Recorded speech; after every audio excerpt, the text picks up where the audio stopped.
Morning, everyone. We're going to get started here. I'll call the meeting order at 9:44 a.m. So, Merlin, you want to do prayer, please? Thank you. Yeah.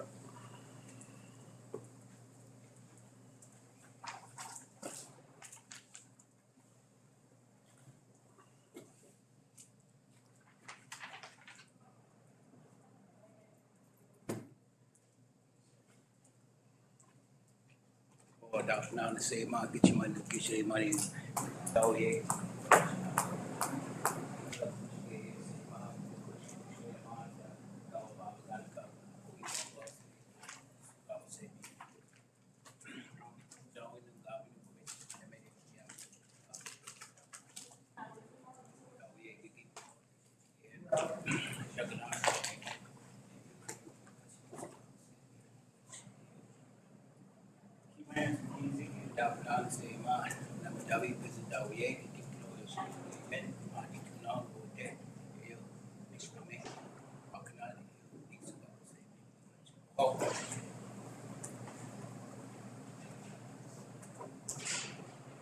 Thank you, Merlin.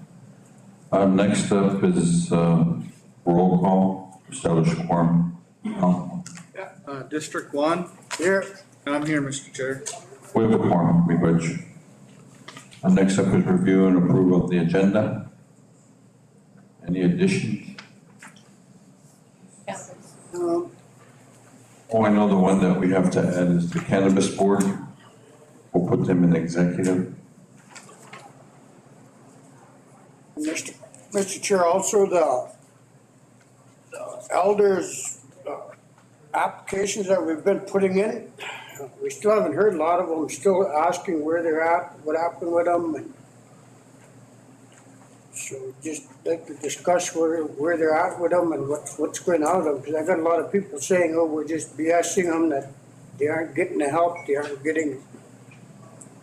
Yeah, Mindy will be here in the executive. We can talk to her about those. I think they went to HR, Lori.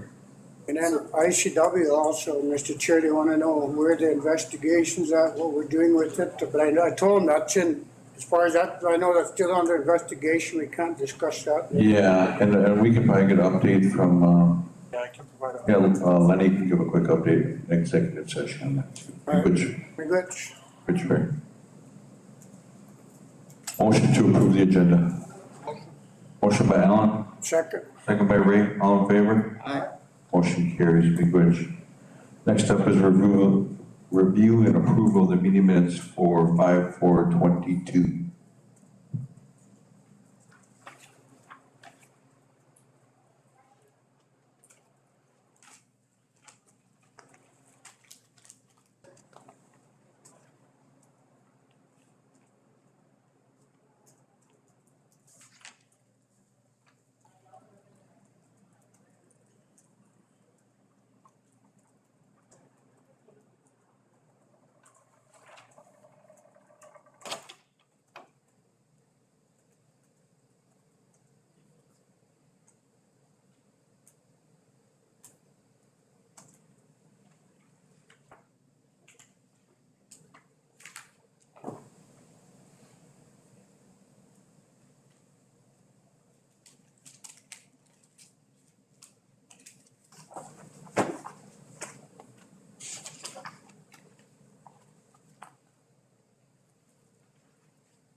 I'll move to approve. Motions to approve the meeting minutes for 5/4/22. Second. Second by Raymond, all in favor? Aye. Motion carries, thank you. Next up are division reports. First up is the chairman, myself, and I guess my little report for this month is I did attend the Reservation Economic Summit out in Las Vegas here this month, and you know there was a lot of good information that I collected out there, and you know I think it was a really good conference built around our economics. I know that one of the areas where you know that I think that I'm going to work on next year, when I attend it next year, is maybe bringing out our youth council. I know Red Lake Nation put out their youth council, and I think it's important that we get our kids involved and our youth and our children involved into these areas where they could look at anywhere from healthcare to energy to IT to a lot of different areas where our youth can get into. So I was really kind of pleased with that conference, and it was well attended. There was over 3,200 participants. It was just a good conference, and of course myself, I attended a lot of the healthcare stuff, and worked on, and had a lot of questions for the presenters up there talking about our own healthcare and our healthcare systems, and so I know that there's a lot of things that that we will in the near future. Looking forward to creating a good health system for White Earth in the future. So that's one thing I really would like to sit down with our new council. So also the Powell coming up this weekend. I know preparing and driving over there last night. Looking at the Powell grounds, are so beautiful, and just thinking about the good time that's coming here, and also last weekend I stopped at Rice Lake Powell in District 1, and I seen Ray and everyone else over there, and it was a really good feeling over there. I know the pollen was falling down like snowflakes over there. It was really thick, but the drums sounded good, and it was just a good feeling over there. And I danced for a few songs, and it was just a good feeling over at Rice Lake Powell to be in that area and to be in that arena. So that's one thing, and just looking forward to dancing this weekend in White Earth Powell. And I'm really fortunate that we have both Powell committees did a good job. I know Rice Lake Powell committee did a great job, and White Earth Powell committee is putting this one on here in White Earth this weekend, and it looks really good. I know the parade's going to be on Thursday. I know that we're going to have the cookouts. We'll have the blessing of the Powell grounds on Thursday, and then also we will have the cookout too. I think it's the Beaver Health Department that hosts a big cookout over there. So, or is that Health Division?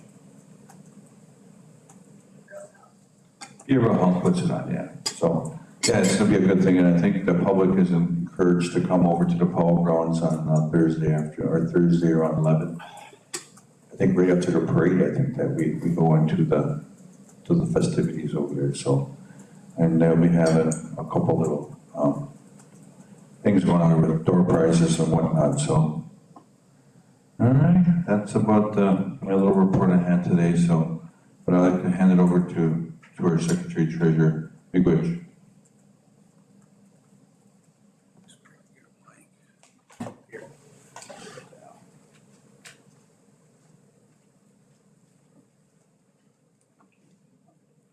And also I wanted to say that we lost some community members this past few weeks. We've been losing community members, and it's just something that I think about, and I know all of us as the tribal council that we put them in our prayers, and and everyone. It's so sad that it affects all of our communities and affects all of us on council here too. That these deaths really are. Especially the old ones that are leaving and the young ones that have leave that's not, so it's something that really kind of, I've been really thinking about it and praying for them and trying to, bring healing back to our community. So I want to say my question. Thanks, Al. Yeah, Thank you, Mr. Chair, and thank you to the RBC and staff that are present. And I know we have some community members as well. It's good to see everyone here today. I know that this is the weekend before our powwow, and I just want to send out warm wishes and welcome to our family members and friends that are traveling all across Minnesota, the region, from our communities and the United States that are coming home, right? And that's a good thing. It's very good to see our relatives come home. It's very good to see them be present and be part of our heritage and history here at White Earth. The other thing I wanted to add, Mr. Chair, is that I think that the next tribal council should be coming in next month. And so I extend my best wishes and best luck to those individuals, whoever they will be. I think the RBC staff that we have present here are very professional. They're very well educated, and they are very well equipped to handle the needs of the tribal government. And I know that they will be fully cooperative for the next set of tribal leadership that's coming in. And so I encourage them to talk to those staff and learn some of the areas that are going on, especially in the area of finance and other areas as well. And for my Secretary Treasurer report here, Mr. Chair, for our fiscal year Q2 government activities, the second quarter of fiscal year, combined revenue was $209.2 million, and expenditures were $57 million. On March 31st, cash on hand was $169.5 million. However, $115.5 million is considered other governmental funds. $53.3 million of these funds belong to behavioral health, while the general fund was $0.7 million. Collective expenditures during this period were $57 million. The governmental funds were, other governmental funds were $33.6 million, and the general fund was $11.2 million, and behavioral health funds were $12.2 million. I know I've read this before related to the CARES Act and ARPA funds, but I'll just rehash it again.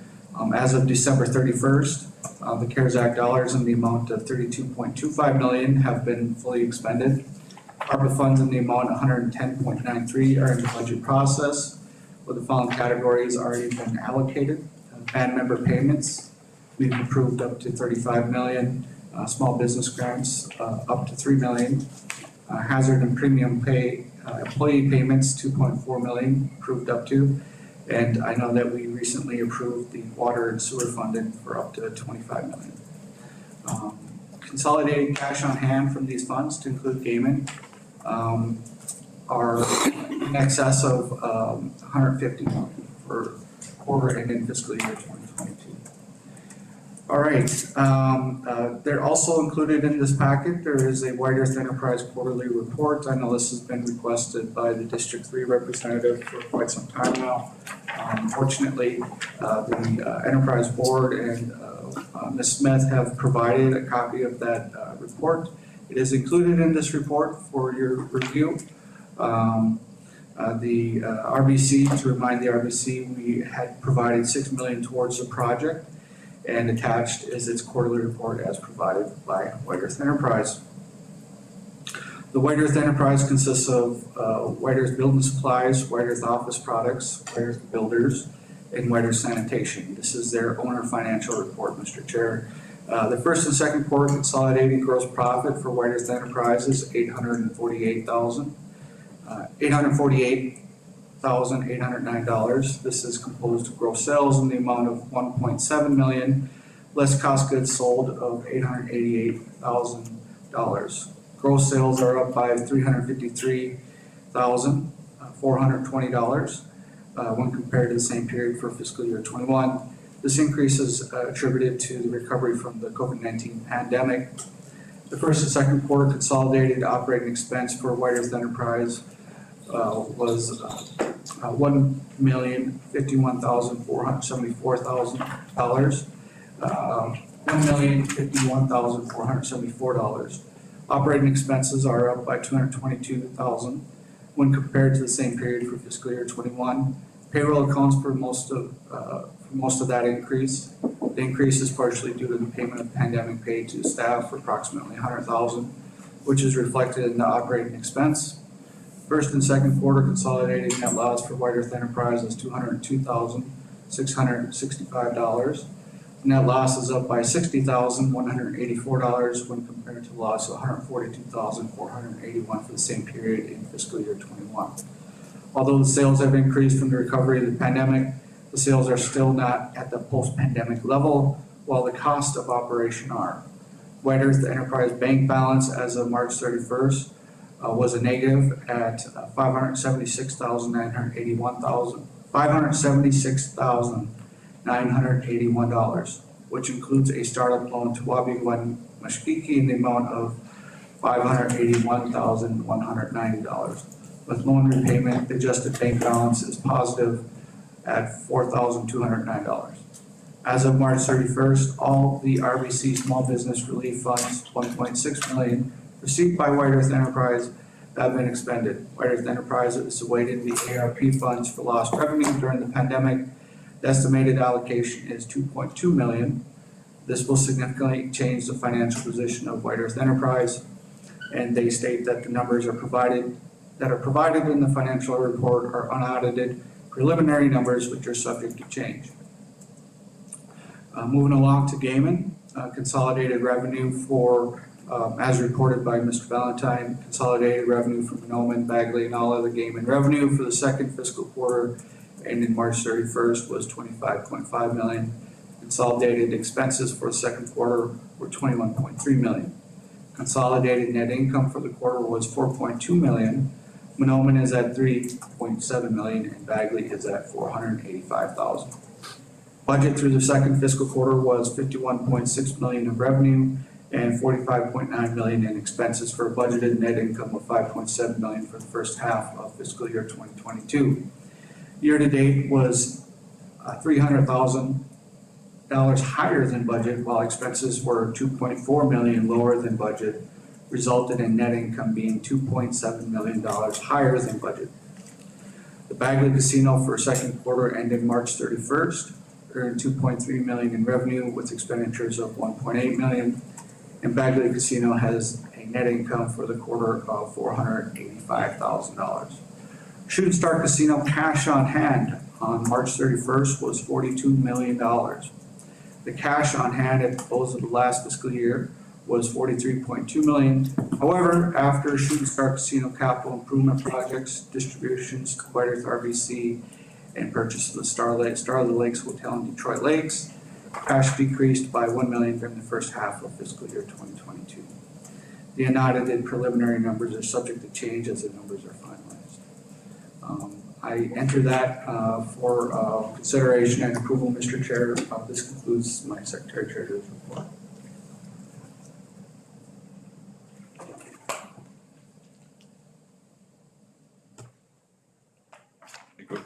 Very good job. Thank you for that report. Chairman, there should be a motion to approve. Yeah, motion to approve Alan's financial report. Motion. Motion by Raymond, second. Second. Second by Alan, all in favor? Aye. Aye. Motion carries. Miigwech, thank you, Alan. Next up is the district reports. District 1 is here, so Ray, you want to do a little update? Miigwech.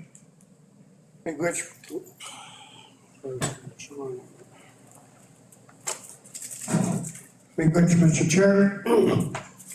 But I also would just like to ask for a moment of silence for District 3 and her family and all other families who have lost loved ones. We could just have a moment of silence, please.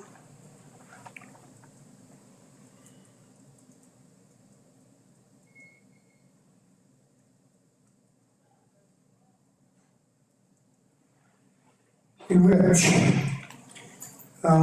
first off, while we attended puck meeting out in Turtle Mountain. There was Eugene and I and Alan and Mindy.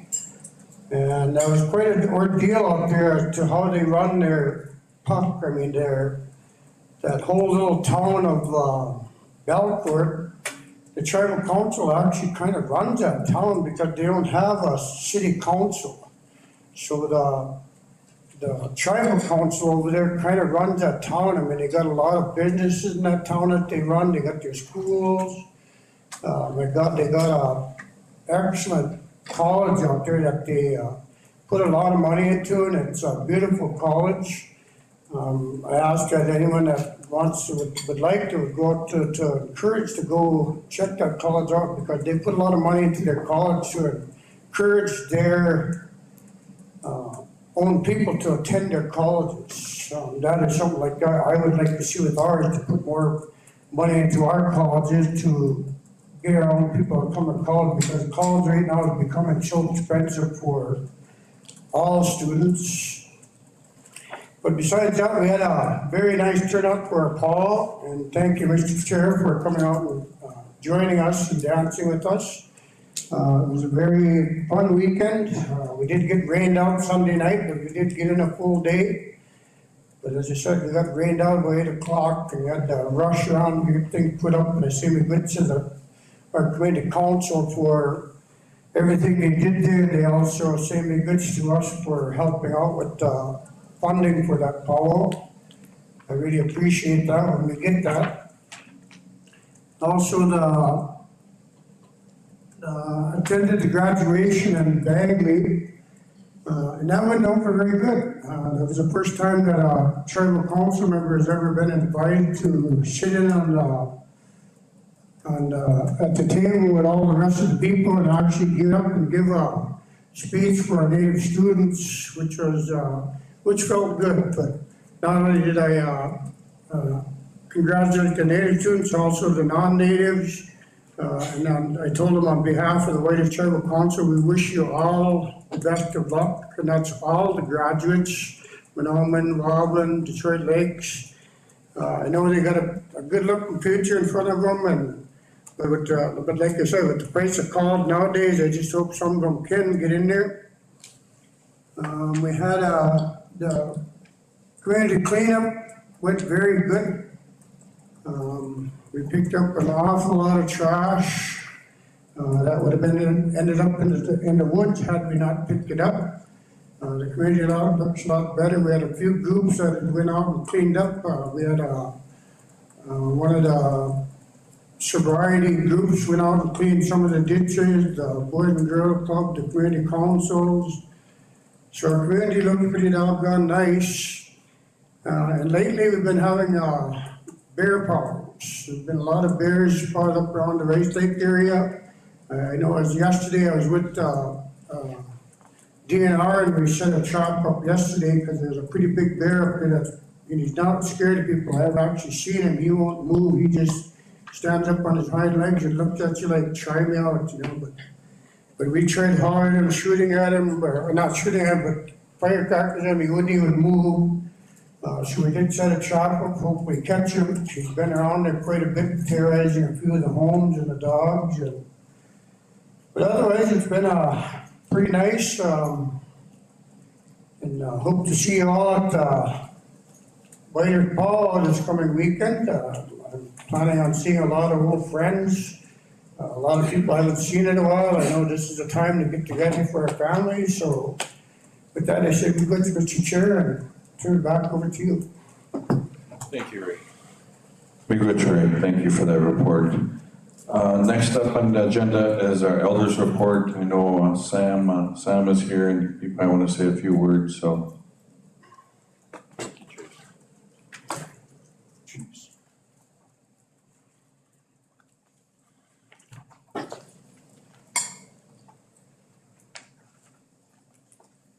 Good morning, everyone.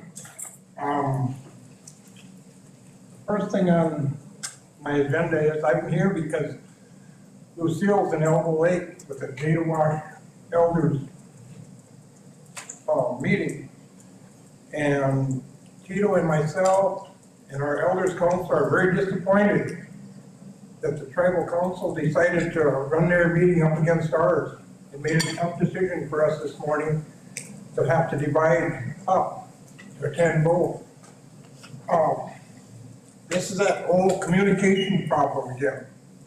You know, I realize that people got things that they do, but scheduling shouldn't be a big problem. But that was one of the issues Tito wanted me to very explicitly bring up today is, you know, this was meeting for Nato Wash had to be canceled because their EMP site isn't ready yet. They don't have any place to meet up there, so we had to meet at Nova Lake for the second month. And I'm missing out on that. I've got to take notes here for this one, and she's going to take notes for me. But the other issue that elders I've got a lot of. We had a meeting with Annie in Pine Point a while back, 2 or 3 weeks ago or 10 days ago, and we handled a lot of issues out there dealing with housing. The people, the elders want to know where this $1 million that was set aside for their housing issues, where that is. It's not being utilized. And a lot of people have problems with housing, me included. And I don't usually bring anything personal to this table, but I am today. I'm getting sick of living in a house that doesn't have sewer and water, and only half electricity. And everybody for 8 years has been promising, oh, we'll take care of that, we'll take care of it. Vote for me, we'll take care of it. I voted for too many people and they haven't taken care of it. And I'm hearing the same thing from a lot of other Pine Point people. I've got a lady that's got a basement full of water. We talked about it at that meeting in Pine Point. Her son comes out, housing won't do anything because she owns the house, it's one of the mutual health homes, and the basement is full of water. And it's starting to get mosquitoes in it and mold and stuff. And she asked me to talk and bring that up today at this meeting, which I am doing. We've got other people that have housing. And I guess I would ask the RTC to kind of, I have not seen housing at one of the RTC meetings for quite a while, since way last fall. We need to have housing here to answer these questions. And he was bringing the same things up to the meeting at NATO Wash and Elbow Lake today. Other issues we have are, I kind of like to gripe about stuff, but also I will give kudos to RTC for having community cleanup at Pine Point.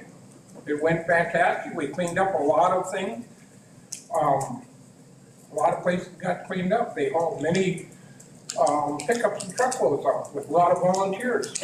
Well, some of them got paid, but I want to thank the RTC for that. And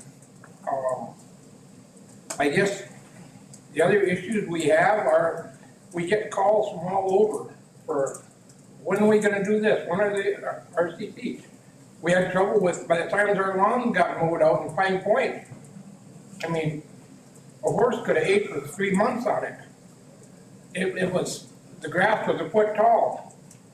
And why it took that long, I mean, granted, Minneapolis or some of the other ones had no mow in May to let the thing, but I mean, it just got out of hand. I had so many elders call that, when are we gonna get our lawns mowed? When are we gonna get our lawns mowed?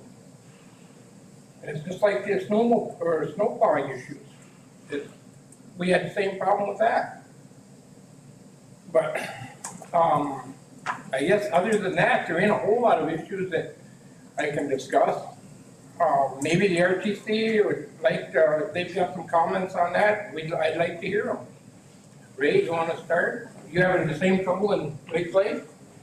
Well, Sam, yeah, we are helping with our lawnmowers. We're having a hard time finding lawnmowers.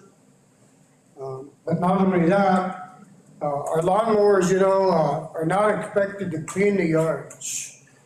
They're expected to come in and mow the lawns, and how it got to be where it is today. Before the past, there's only, I think it was like 50 yards maybe, or 50 feet from the house, all the way around the house that they were supposedly supposed to mow. But I know some of our mowers go over and beyond, and they mow. Some people got some pretty big yards. They do take care of them yards. They mow pretty good, but Yeah, even in my yard, I got them coming in, and if I don't move my hose to my garden out the way, they'll move right alongside of it, which I don't mind, because it is my job to get out there and move the stuff out the way for them.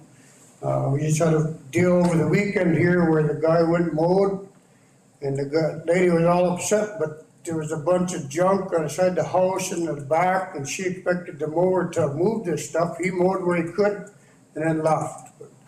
So yeah, the mowing is kind of tough, and we are having a hard time with mowers because some of, they got some pretty nice mowers, and they're getting wrecked in some of these yards because some of the yards are not cleaned. And yes, the $1 million, that's what I just brought up here a while ago. You heard me ask for that, Sam, what's going on with that, because I got a lot of people up there asking that, we're supposed to get appliances, we're supposed to get houses fixed. I myself was at the housing board meeting, and they said they're still working on a point system because we got an influx of applications that we didn't think we were gonna get. I mean, we were thinking maybe 100 applications, but my God, we have gotten, I think, close to 500, 600, 700 some applications. So, and there's only so many that we're gonna do in each community, so it's getting hard for housing to determine, so they're going to a point system, and how they figured it out yet, I haven't heard, but I was told that they would be there today, but I know Dennis is on leave right now because of what happened within his family, so, but I was hoping there'd be somebody here today to explain how they were gonna do that point system. But yeah, those are just some of my answers to you there, Sam, so I don't know if any of the other council members got any. Are you done, Sam?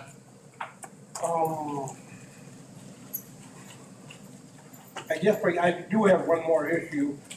A while back, we had a meeting in Pine Point, and I wasn't able to attend, I had COVID at the time, I was getting over it. And we looked at a building out in Pine Point that's been empty for 5 years. And Kat Thompson, Tito, and Annie went and looked at that building. They said, yeah, that worked perfect for some of the issues that the elders got out there, and for Karen Jones and stuff wanted to use it for her people in her program. And all of a sudden, out of the blue, we hear that Winona LaDuke wants that building. And they all but have given it to her. And I would like to know what the RTC, if they think that's right. I mean, here's another issue with the elders. They could have had a building, and when it turned out, it was given to Pine Point, to the community council, to take care of it. Mike, do you have anything you want to put on that? I mean, that building in particular? Pardon? And you're talking about the building usage or where it's going? That'd be something I could probably follow up with Lori. And Lori, do you have anything to say on that? Who's utilizing that space? Well, it was my understanding that it was Whiter Childcare that was responsible for that building. I don't know if that building has been designated for anybody else. And my understanding was the same as yours, Sam, is that that Annie, Kat, and Tito did meet regarding the building condition, and that it would be used for Karen and some of the folks that wanted to do crafts and things like that out at the building. So I haven't heard anything different since then, but I can look into it further, but I'm unaware of any changes of. Let me update you on it. Last Wednesday, I had to give nap boxes out in front of the center, and I happened to see a woman come from Whiter's land office, and then the manager of Whiter's land office came down. And I said, just out of curiosity, we talked about this. I said, who sent you down here? And she would not tell me. And 10 minutes later, 4 people from Honor the Earth came down there. Mike Swan came down there. And if I hadn't been there, the elders would never even knew about it. And they pretty much handed it to them. And Pam and I, Fairbanks and I had words on it. And I told her, the elders take care of a lot of elders out there. 30, 40 elders every Wednesday, and a lot of other things. And I don't really believe that one person should have that building to put offices in. And I brought that up. This person wants that building for one purpose only. And I won't mince words on it. It's for a tax break. For those guys. One person. And I don't believe we should have to do that. So I guess that's what I wanted to bring up today at this meeting too. Sam, I was just gonna say, we can have the land department or facilities management see if there's some sort of lease agreement for them to use that space. If there's no lease agreement, then I don't know if they can use that space unless there's a lease agreement in place. So I think that's a good point for us to check into. If they don't have a lease agreement with us, then they can't be in the building. Lori, checking that, okay? Yeah. Oh, I was told that, the land department said that, well, 100 years is gonna fix the building up, spend $50,000, renovating. I don't see where it would take that much money, and they asked us if the elders were gonna spend that much to renovate it.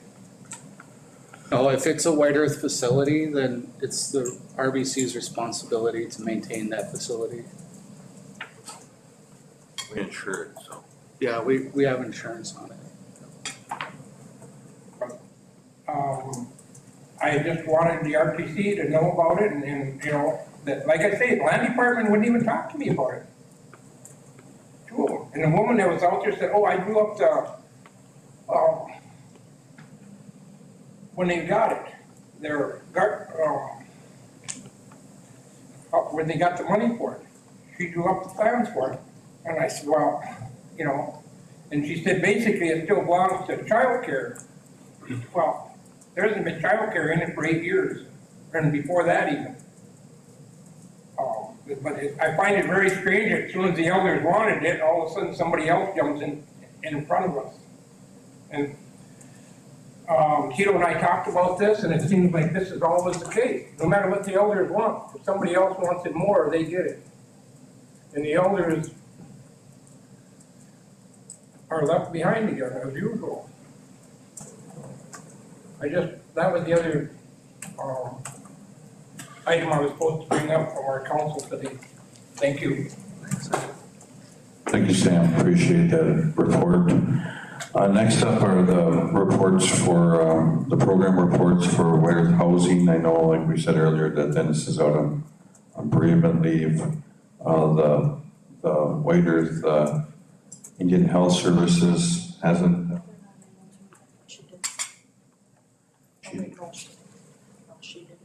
She was, well, we'll make sure that they're here at the next meeting. Then White Earth Trouble Calls, did he? Oh, I emailed her, she said she's supposed to be here, but. Yeah, well, is Trouble Calls here? Mr. Chair, you have a written tribal college report in the package. That's the one on the architect. She was going to be here yesterday, I emailed her, so. You see the report, Lori? Yep. It's program updates tabbed with the green.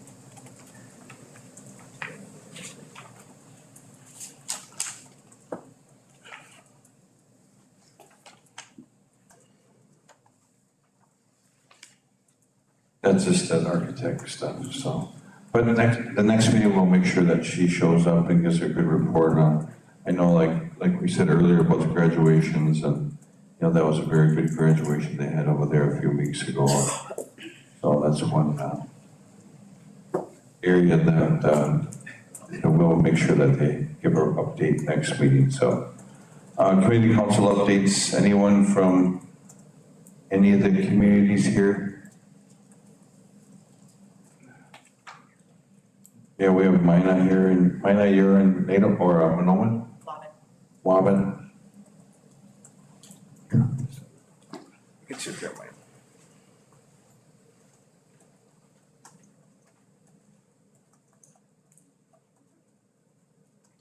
Our update, is it on? Make sure it's green.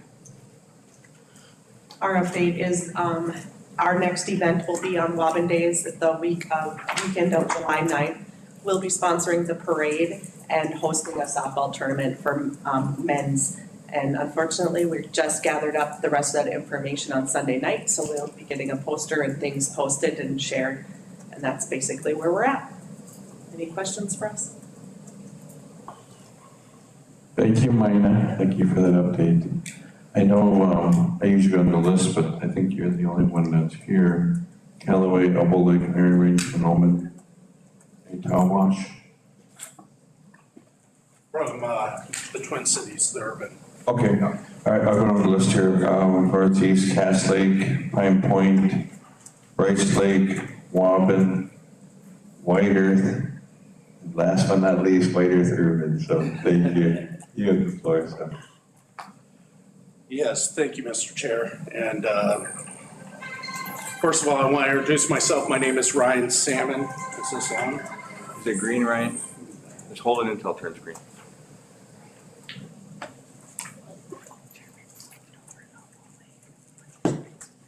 Hello. Yes, I just want to take this time to introduce myself. My name is Ryan Salmon. I am from the White Earth Urban Community Council. Just a quick update for you guys.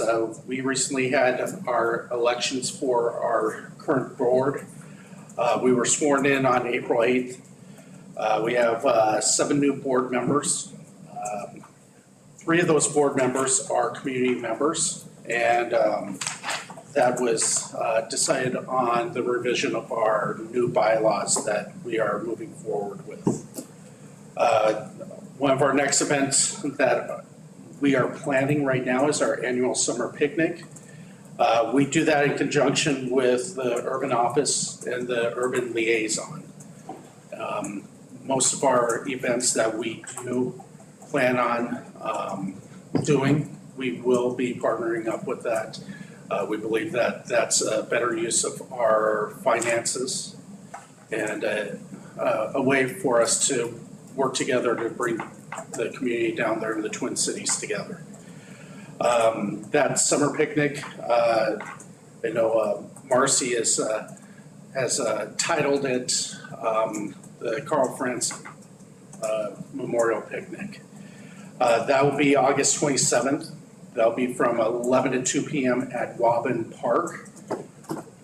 Definitely, I know there's a flyer out that they've posted on our community page, but I'll make sure that Marcy forwards it on to the RBC. Some concerns that we have I've addressed, and they should be in your handout. I don't believe that I need to really voice it, but one thing that I do want to address is we're currently using the carriage house at the mansions right now for our meetings. And it's come to my attention that the AC is not working. And with that being said, that puts us into a situation where we have to look at other, for other resources. And I know that behavioral health is using, the Brown Mansion for their afternoon meetings. And then they also use Clifton for their morning group meetings and stuff like that. So there is quite a traffic between both facilities at this time. And I'm sure that we can figure it out. But did want to let you guys know that that air conditioning unit at the carriage house is out. And I think the most important part of this all, as a new council, for me, I am a firm believer in giving everyone the opportunity to be honest and transparent. And I have asked quite a few times, either via email, via text, or phone call to the previous council, requesting the transfer of WEOC property. We're at a point now that we are not getting a response. And basically, hey, we don't want to return or turn over the laptops, the printers, or any documents that are we are property. And we need we need some guidance with this. I'm up here today asking for help. Mr. Chair, if I may? Yeah, Len, I think Lenny and you guys can talk about it. Go ahead. So it was my understanding the last we had attempted to address the issue was that the community council did not provide any receipts to prove that the laptop, printer, and other items were actually purchased by the community council. And so without us having that documentation, it would be very hard to pursue any action further than that. We did advise the community council to send out a letter with a deadline and notice to return any items. But when we have different folks saying, well, I don't have it, I don't have it, I don't have it, and then we don't have the receipts to prove that it was actually purchased, it's hard to take it any further than those actions we've already suggested. And defer over to Lenny if there's anything further. No, Lori, I appreciate you sharing that with me. I spoke with our treasurer, Bonnie Boudreau, and requested her to locate any type of documentation. And that was just on Tuesday, or excuse me, Monday. Today's Tuesday. Asking her for any type of documentation. I do know that what she's running into is a lot of handwritten receipts. So I understand that this may not be something that we can even, achieve. And at that point, I do request that we receive any type of guidance on how to better plan, function, and perform our duties as Urban Council. Yep, and if I remember correctly, the recommendations moving forward was to document with receipts, make sure that you have the original and digital copies, even label or identify by number the items, tag the items, and then also a sign in, sign out form for any of the items to prevent anything further like this from happening. Okay, great. All right. Well, that's it for my report and my update, and thank you for allowing me to come here and speak. Very good, Ryan. I appreciate those words, and council here, we look at it, and I know Alan and Ray are thinking about some things, and I know that we have to make ourselves be more accountable.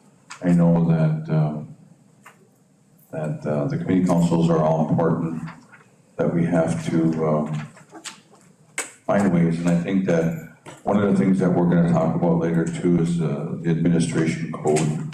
And Len, do you know if that goes, if that's with the community councils involved with the administration code, where we can maybe put language or verbiage in there about tagging items of the community councils? That's like more of a philosophical discussion for what function and role the community councils play as under the umbrella of the White Earth Band of Ojibwe. Because normally you'd want like tagging to be part of like your your property procedures. Okay. And inventory procedures if they're under the White Earth umbrella. But if they're separate independent entities, that they would be responsible to do that themselves. And so that's part of the sort of quasi nature of community councils. Thanks, Ray. That's sort of the quasi nature of community councils being part of, under the umbrella of White Earth, but also separate organizations, is to have, but the bottom line is to make sure that whatever status the community councils have, just like anybody else, that there's appropriate internal controls in place to ensure that there's protection of property and assets. And part of that does include a tagging procedure for inventory. I mean, right now we have that procedure for the tribal government, but then the question is, what role do the community councils play within the tribe? Very good. And that's something that I think that Ryan, being brand new with your community council and working with your treasurer, is adopting and amending your own bylaws and those protections in there on the property of your community council. And this probably go across the whole board for all of our community councils. So let me mention thank you.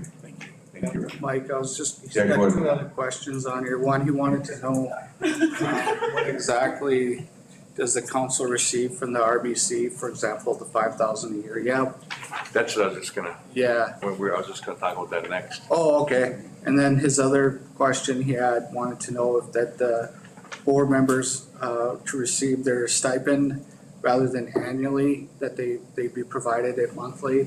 I know this has been requested from more than one community council. So, I mean, really, I think it's up to the RBC what it wants to do, if it still wants to do it annually or if it wants to do it monthly. Well, I believe that was cleared up. Okay. And no, and that's why I didn't even address it, because okay. I was told that it comes down to whatever the individual council wants. And just as long as we let you guys know how we want to move forward, that would be ample enough. Somebody submits it to, I should do it to them. So I do it yearly, so like at the end of the year, they'll hand me all their minutes and that's how they get paid, which is, I don't know, December or January is when, because I just take care of like the off reservations and then housing takes care of on res.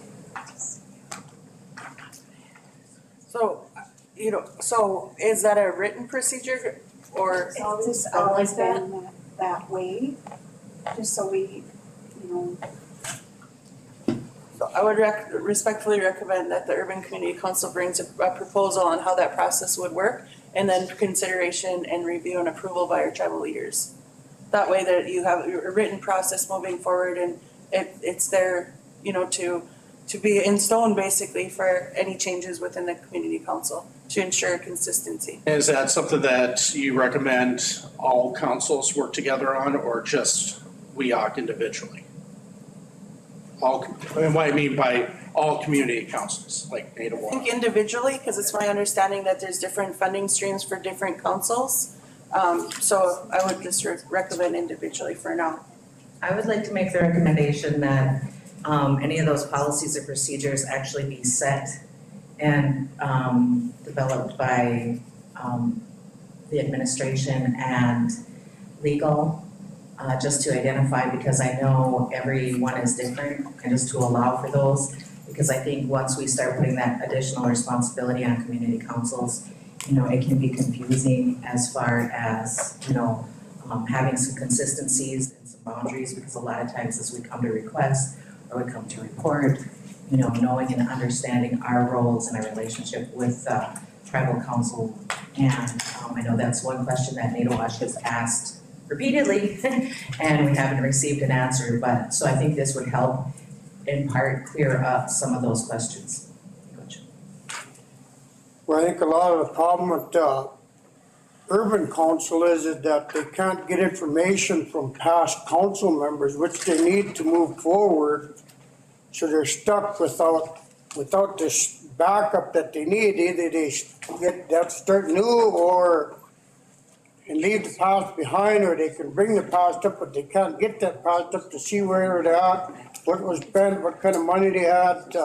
And this is what they're looking for, but they won't turn in the laptops and stuff that they were supposedly bought out of community council funds now. I don't know how else we can retrieve those or not, or if we can, but if we don't have a ID or receipts for them, then I guess they're considered the person who bought them. But actually, I think they should be told to return those, and I know they have been.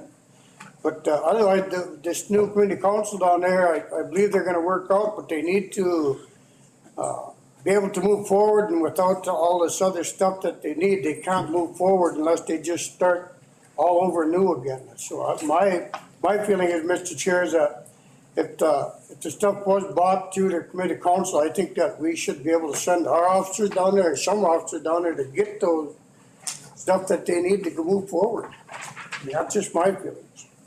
And And thank you for sharing that. And I guess my thought on this is if our community councils are receiving monies from the RBC, those monies were given to us by the RBC. Therefore, if we're purchasing equipment with that, it should, and you know, in my thought, my humble opinion, still fall under RBC property. Can I make a comment? Yes. I don't really agree with that statement. And just for the purpose that when the RBC gives money to the community councils, it's considered a donation. Okay. So what I would like, I agree with Tara, when it comes to submitting items to for payment from RBC, I would like a standard for all. So our accounts payable department knows, hey, this is what happens for every community council, and then therefore everybody's in the same line.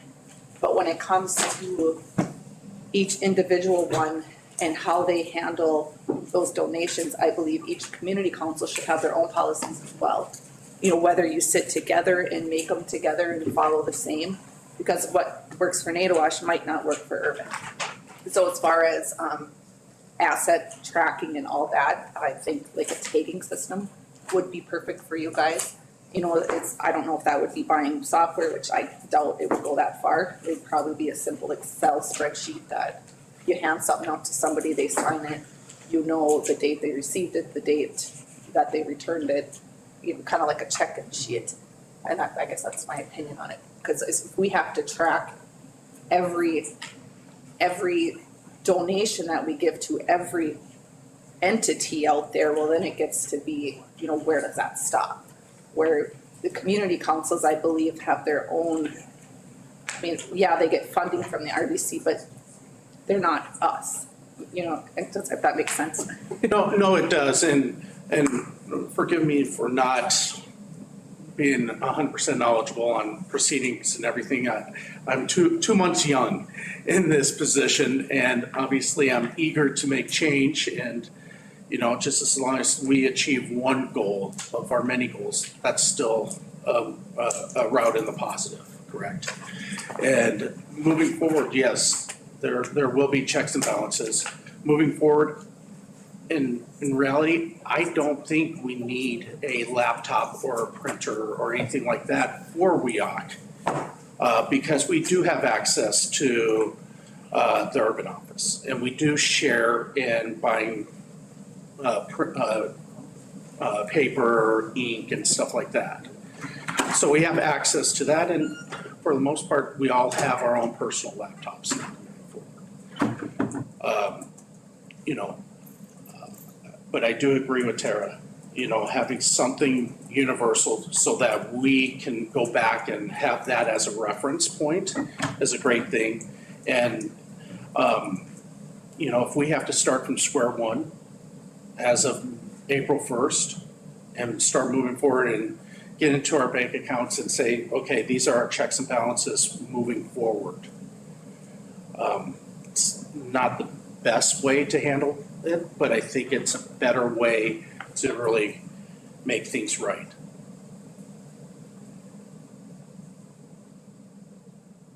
A good try. Thank you.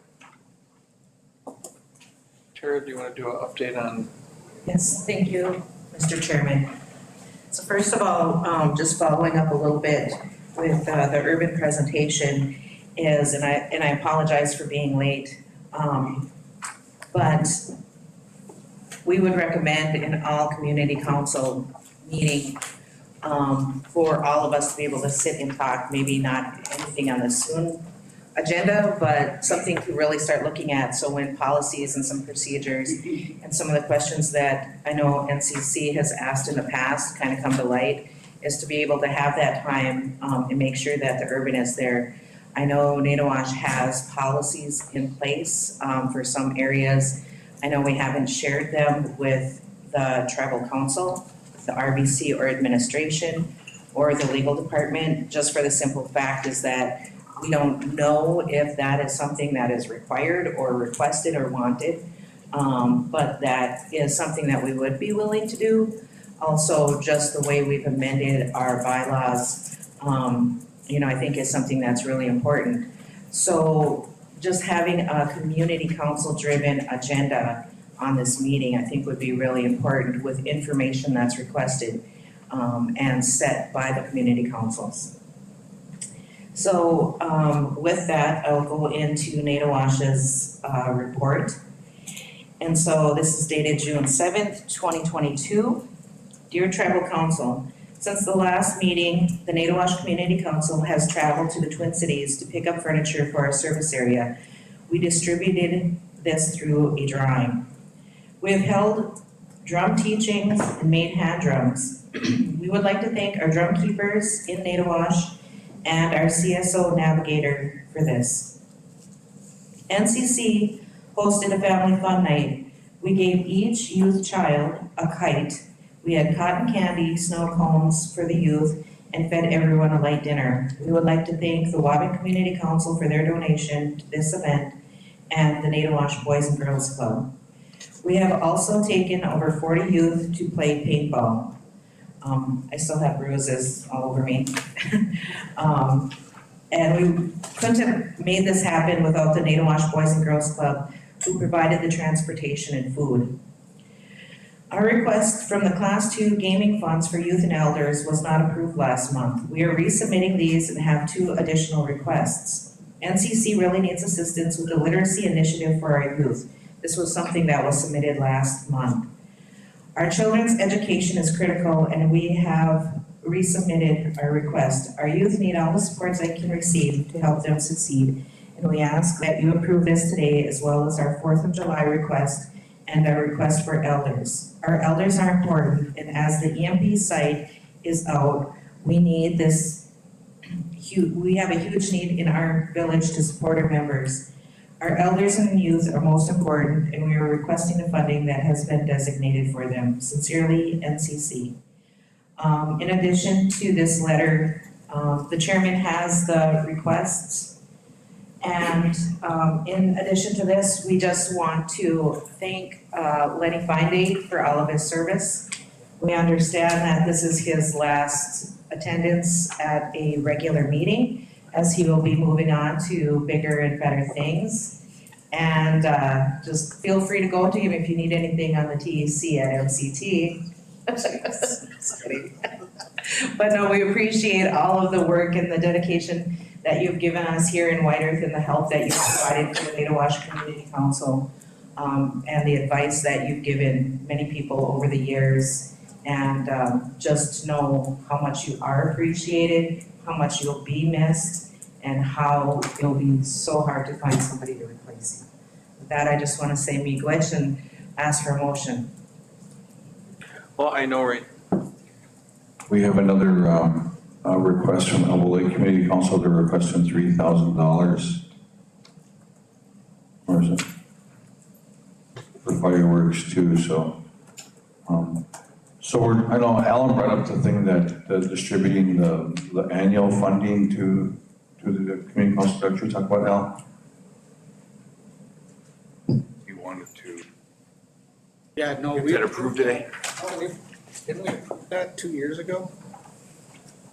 That thing? Did they send out the allocations to them? So it's my understanding, Mr. Chair, that you did approve $5,000 annually to each of the community councils, and But it sounds like these are something separate. yep, this would be a separate request specific to the 4th of July celebration. And I'll make a motion to approve that for them and whoever that is at Elbow Lake. yep, I believe. Or what about the other community councils that want to have fireworks? Rice Lake, don't they have fireworks, right? Yeah, they were planning on it. They were supposed to have some men like NATOWASH did here, but I don't know if they got it in or not. I haven't seen it. Sarah, what's the budget on that? So for our budgets, for our request, so we had something different for 4th of July. Last year, we requested $2,500, which was excellent. Yeah. This year, we've included additional funding for the lanterns for a memorial lighting for everyone that we've lost in the village over the past year. So we would start our 4th of July event with that. We'll be having snow cones and cotton candy for the youth and also the glow rings or whatever they are that the kids wear. Just so that we can kind of keep an eye on everybody when they're running around in the dark. And we also put in a request for the parachutes. So at 4 o'clock, if everybody in the village could light off their box of parachutes because the kids love to run and chase them. And so we just hope to have all of our service area be able to light these off at one time and just let the kids run. We probably need to request help and assistance from the Tribal Police Department for the simple fact is watching traffic because you know our kids are gonna be all over, so it's gonna be kids and dogs, just they're running. So that's why we put in a request for additional amount over last year. So that was that for sewing, what we wanna do because we do not have an EMP kitchen. We do not know or have heard when we expect that to be open again. We wanna start a sewing circle and we would like to bring our elders, we've got a number of elders that are interested in going down to shop. There's a fabric store down in the Twin Cities where everything is half off SR Harris. So we would like to bring them down there, be able to feed them meals, provide transportation. We put in for a transportation budget, and that is not needed and can be taken out if we could use a bag of white earths, and then we wouldn't have to charter anything. So that should be more comfortable for our elders to drive down, get a chance to get out, and go shopping and pick out fabric that they like, the quality that they like. So we can have that, and we are able to offer that at the drum hall. So that one's a little bit larger budget, that was over 4,000. We had for our literacy program that wasn't approved, we had hoped to have a family fun night. We've been collecting books for pre-COVID, and then COVID happened, but we wanted to make sure that all families had books, so we would do a book bingo. And then we wanted to do a literacy or a reading challenge for our teens, our high school students, that if they read a book and that's where we need help purchasing, we want to purchase books from Native authors. And they read a book over the summer, and then in the fall they can come and get a hoodie.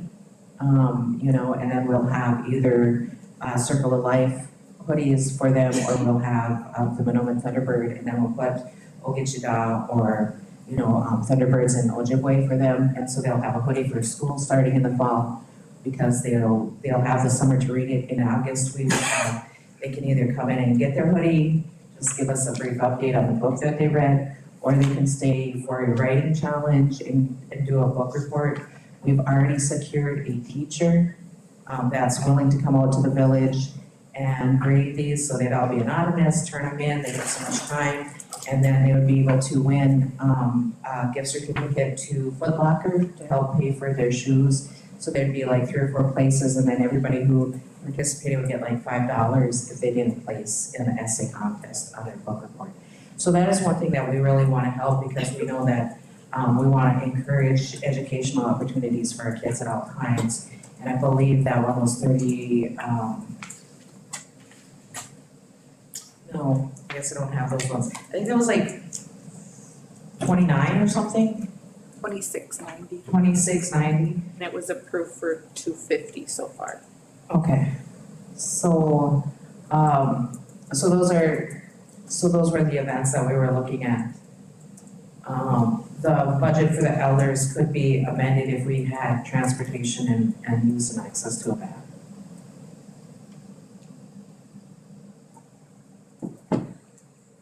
Okay, so I'm fine with your $4,000 budget. I think that's reasonable. I know with the rising cost and everything, even Elbow Lake makes reference to this. So Mr. Chair, my recommendation would be to, approve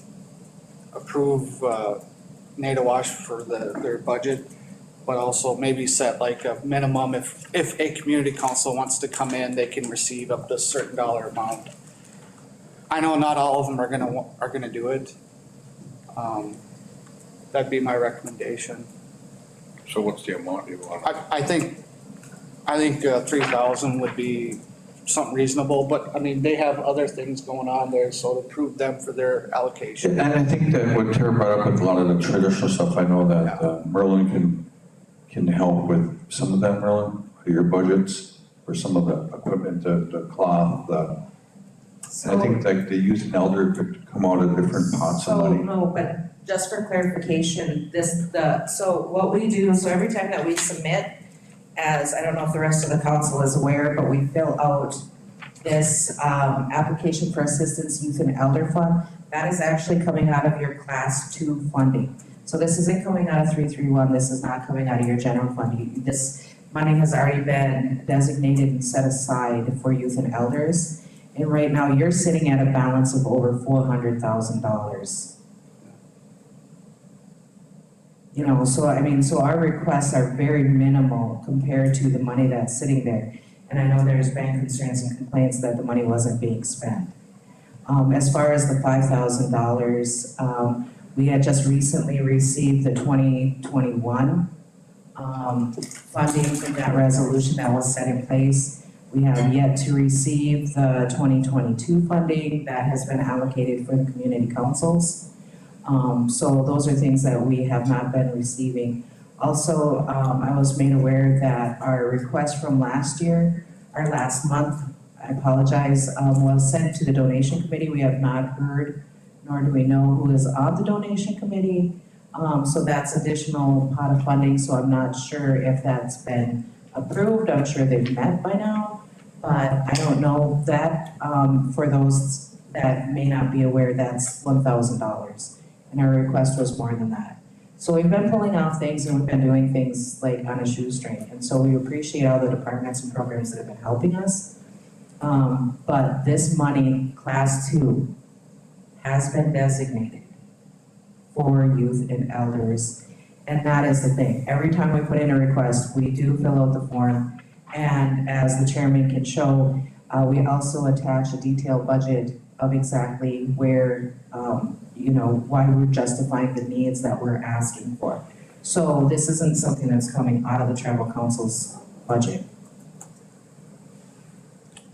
Now, another thing, Mr. Chair, at the Gaming Commission meeting, they said those fundings are getting up there for the youth and elder, and they want to know how they can start distributing this money out, because it is beginning to build up, and what are we building it up for if we're not going to be using it for youth and elder? And I think these are perfect ideas here, what these councils are asking for their youth and elders for that funding. I mean, I see nothing wrong with using it. I mean, because they are building up in there, and what are we gonna do with them? I know we did mention something about buses for the elders. So, Mr. Chair, if I may? Yep. So, the Elders Council has, been, spending quite a bit of their half of that funding account, with the purchases of the buses and, their annual allocation that comes out of there, and, some of the elders' election costs. But there is a significant amount of funding still there for the youth.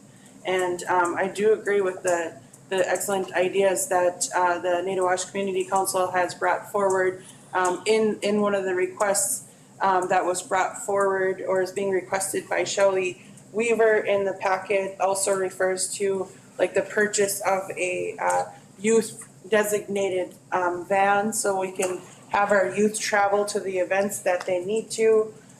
There's another request in here from Jean Kaiser. There's youth basketball requests, youth softball, and I just wanted to add, all of these events is what keeps our youth busy and deters them from any negativity like drug addictions or substance abuse and those types of things. So it is critical that we keep our youth occupied and that they remain a priority within our tribe. And with the funding available, I would support the request coming forward today on behalf of our youth. So we wish. And also, Mr. Chair, I forget where I was reading it out there, but they said that a lot of these reservations send teams to different basketball tournaments or basketball things and youth things, and they bring them in vans, buses, pay for their rooms. And I just seen on there, and they said, what does Whiter do? they don't even, we gotta go beg them for money, and I thought, oh my God, we got all this money for it, why can't we, like they said, Red Lake sends a charter bus with all their students out to the basketball tournament, pays for their rooms. I don't know about the meals, but then they said these other ones got vans that they send them out, pay for their rooms. It just seems odd that we don't do this as a council, and I think if we start utilizing this money for this, I think we could keep a lot of these kids that are getting into trouble out of trouble. So I'm all in favor of this year, because I didn't realize how much money we had in that youth account until I was at the gaming commission the other day. Mr. Chairman, we, District 3 Committee woman, a representative, had a meeting in Pine Point 2 weeks ago or so, and we talked about this issue of that money coming out of those machines. And those machines, at one time, there was 6 to 10 of them for youth and elders. Now they're down to 2, 1 for each. And the elders have always had a problem of not even knowing where they're at in the casino. I haven't been around this casino enough, I know where they are, and I tell them. But one of the problems that was brought up at that issue was on these Cadillac Jack machines and all these bars, that money there, they don't have, your cards can't even be used in the ones, in them Cadillac Jacks. And that's what they're using for youth and elder here in the casino. And that would be an issue I'd like to have brought up with maybe Mr. Stevens, Scott, why, the money's not, you're not getting anything back out of it. At the meeting, Mike Swan was there, he's on the gaming commission board, and we talked about that, and there was talk that those machines in these bars and everything was supposed to go for community projects if they had to. That was what it was originally set up for. When we talked about it, it was brought up for youth, and they wanted, I don't know how much money, a large sum of money for youth. And I asked them, thing was brought up about Boys and Girls Club. I think, my memory serves me, over $1 million was allocated to them from someplace they got a grant for it. Correct me if I'm wrong, did you see that in paper? And then, about Pine Point, they didn't even know who was working out there with these. Nobody knew who was working with them. Or did you just say 3,000 for all the? Yeah, these are the issues we run across with elders the same way. I know Tara, I want to thank her for that resolution that we got by. We'll just ask the gals to. 7 years ago, something like that. I believe it was 20,000 annually. It was 20,000 annually. Yep. So, and I think that's just kind of one of the things, so we'd like to request our 2022 5,000 as well. Okay, we're gonna do a couple of motions here for Nato Wash first. First one will be for the amount of $42.50 for your budget. Motion? Motion by Alan, Second. second by Raymond, all in favor? Aye. Motion carries. Next one is for this is for the Native American books and all their other stuff for the amount of $26.90. Motion. Ask for motion by Alan, second. Second. Second by Raymond, all in favor? Aye. Motion carries. Thank you. Then the last one we're gonna look at is the fireworks for all the community councils up to $3,000. So we have to get a request into RBC here for the $3,000 in fireworks. And we have two requests, one from Ada Wash and one from Elbow Lake in the amount of $3,000. So motion by Alan, second by Raymond, all in favor? Aye. Motion carries, thank you. And all the other community councils out there that are listening to this, get in some writing to our administration for your fireworks, so. Thank you. Just Yeah, Al. to clarify then, also finally, we want to make sure that RBC staff are cleared to process that annual allocation of 5,000 for the year. Yes, and in the records show today that we are requesting that they get their yearly stipends. Yes. The committee councils. Yeah. Okay. All right, Miigwech. Before we move on to that, can I read an email I received from Nick Valentine and Scott Stevens that kind of clarifies these machines, you know, and how they work, Yes. Good choice. just for Sam's.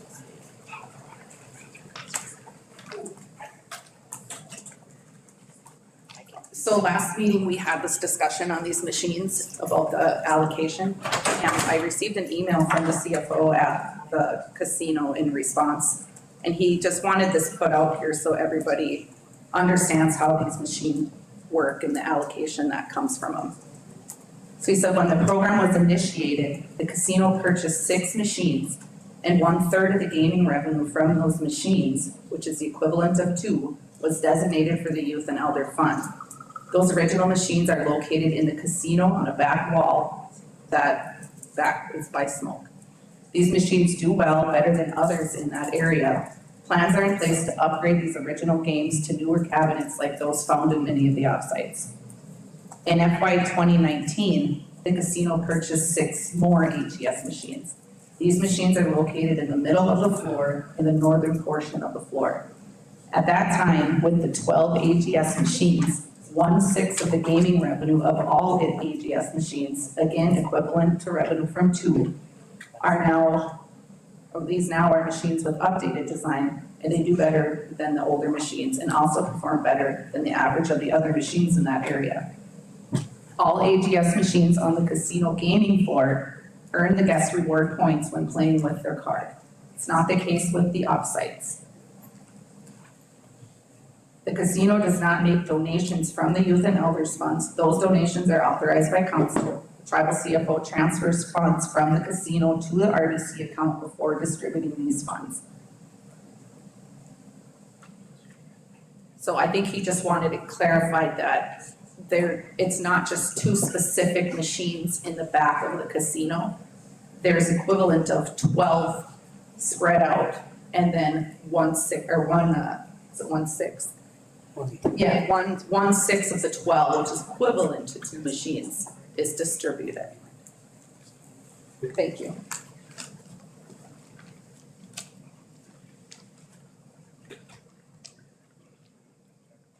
He ran to the restroom. I want to try to take a break. You want to take a break? Run to the restroom. So we don't have a quorum anyway, so we're gonna. Take a 5-minute break. Where are you? Oh, there he is. I'm sorry, guys. You I can't, had to go. you can't even listen. Ooh. Okay. All right, where were we at? Greenwash Community Council was just finishing up. Our youth did request to go on another paintball excursion, so we would submit the 1,400 request, the cost. The other thing too is that I would like to mention to the other community councils is that we have an opportunity to bring that out to our villages and be most financially responsible to be able to set up a week, so we could have it in Rice Lake, we could have it in Nadawash, we could have it in White Earth, we could have it in Pine Point. And so they would just move their field around, they would provide all of the equipment and the safety equipment for the kids. I think it'd be a great opportunity. I didn't get a price quote, but that's something that I would like to work with the other community councils on and possibly ask for some support from the council. So with that, I just want to say miigwech. Oh, we're also really excited that a director for the Boys and Girls Club has been hired. We want to thank Jim Bezda for all of the work that he's done throughout all of the years and the amount of time he spent in there and for being interim. So we appreciate all of his work and we're happy that the position has finally been filled, and we think that Carol Thompson is going to do an excellent job, and we're excited to work with her as we are excited to work with all of the divisions within the RTC. Thank you, Tara. Rich. All right, next up on the agenda is old business, which we don't have done, and then new business is Terry Goodsky MMA event. Terry, you want to come on up? I don't know if I need this or not. My voice is loud enough. So, Tribal Council, I'm here today. I'm here today for Throne MMA. I did kind of give you guys a mock flyer in the contract. It's our standard contract. It's our mock flyer. My bosses were supposed to send me a new flyer and a new contract this morning, but he couldn't get to it because he was at work. So what I brought for you guys is just a mock flyer, how fast we work. We can get a date, if we can get a set a date, or, but the thing is, we tried to have an event here June 18th and 2019, and we really didn't have any of the casino's backing. So it was just basically word of mouth in 2019, but that's when kind of COVID was first beginning. So we're gonna try again 3 years later with kind of COVID, hopefully dying down. And I know that we're having events here again, and would really like the opportunity to bring MMA back to Shooting Star. So I just came here with my proposal, my flyer, and if you guys have any questions, I can hopefully answer them. I'm usually involved with everything besides the money. I'm involved with ring tech, security, the fighters, everything that's involved besides the money part. So I work security, work ring announcing, commentary. So I'm involved with most of the general operations of Throne MMA. So, and Throne MMA is actually owned by Dean Lamb, who is a descendant here of White Earth, and is co-owned by David Armentrano, who is a Bois Forte native. And I'm from Bois Forte, so we are a native-run organization who works with native fighters. So we could have like an all-native card. We can bring in guest stars to do meet and greets for more people to attend. Our last one, we were going to bring in Mark the Hammer Coleman, and we were working with John Bones Jones. So we can bring in the people. We just need like the opportunity to come forth. So that I'm just, leaving it to the council to, see if we can have MMA, bring MMA back. Any discussion, council? I think it's cool. I think we should too, Mr. Chair. You see it at Northern Lights and you see it at the other places, and they get good turnouts, and there again, they always say, how come White Earth doesn't do that? I mean, it seems like we're always getting hammered or picked on, and I know I talked, I had a good talk with him, and I think this MMA would be good for our casino. I think it would make a good draw for people to come, and especially with native fighters. So I'm all in favor of it. So another thing I'd like to mention is some of the fighters that I have worked with have already made it to the big times.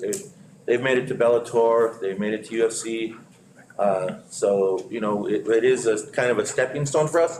And our thing is, right now, we're working with Fight TV, and we're working with UFC Fight Pass. So the exposure is worldwide. And we can work with you guys. If you guys want to put the Shooting Star logo right on the canvas in the middle of the cage, we can do that.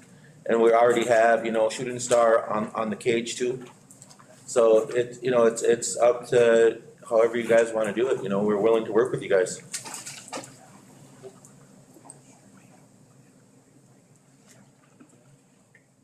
Len, Need a motion for that? Len, do we need a motion for this or just? I think that the council can just direct the staff here at Shooting Star to get going on it, and then it should probably be approved in the special finance meeting. Yeah, I came forth with, the motion. And I think we're all in favor of it, but we'll probably get it done in the special finance meeting in our executive session today. Okay. Okay, well, thank you, I appreciate your time. All right, thank you, guys. Thank you. I don't know what to do with this, I'm loud enough. Joe can come up from maybe. Yeah, thanks, bro.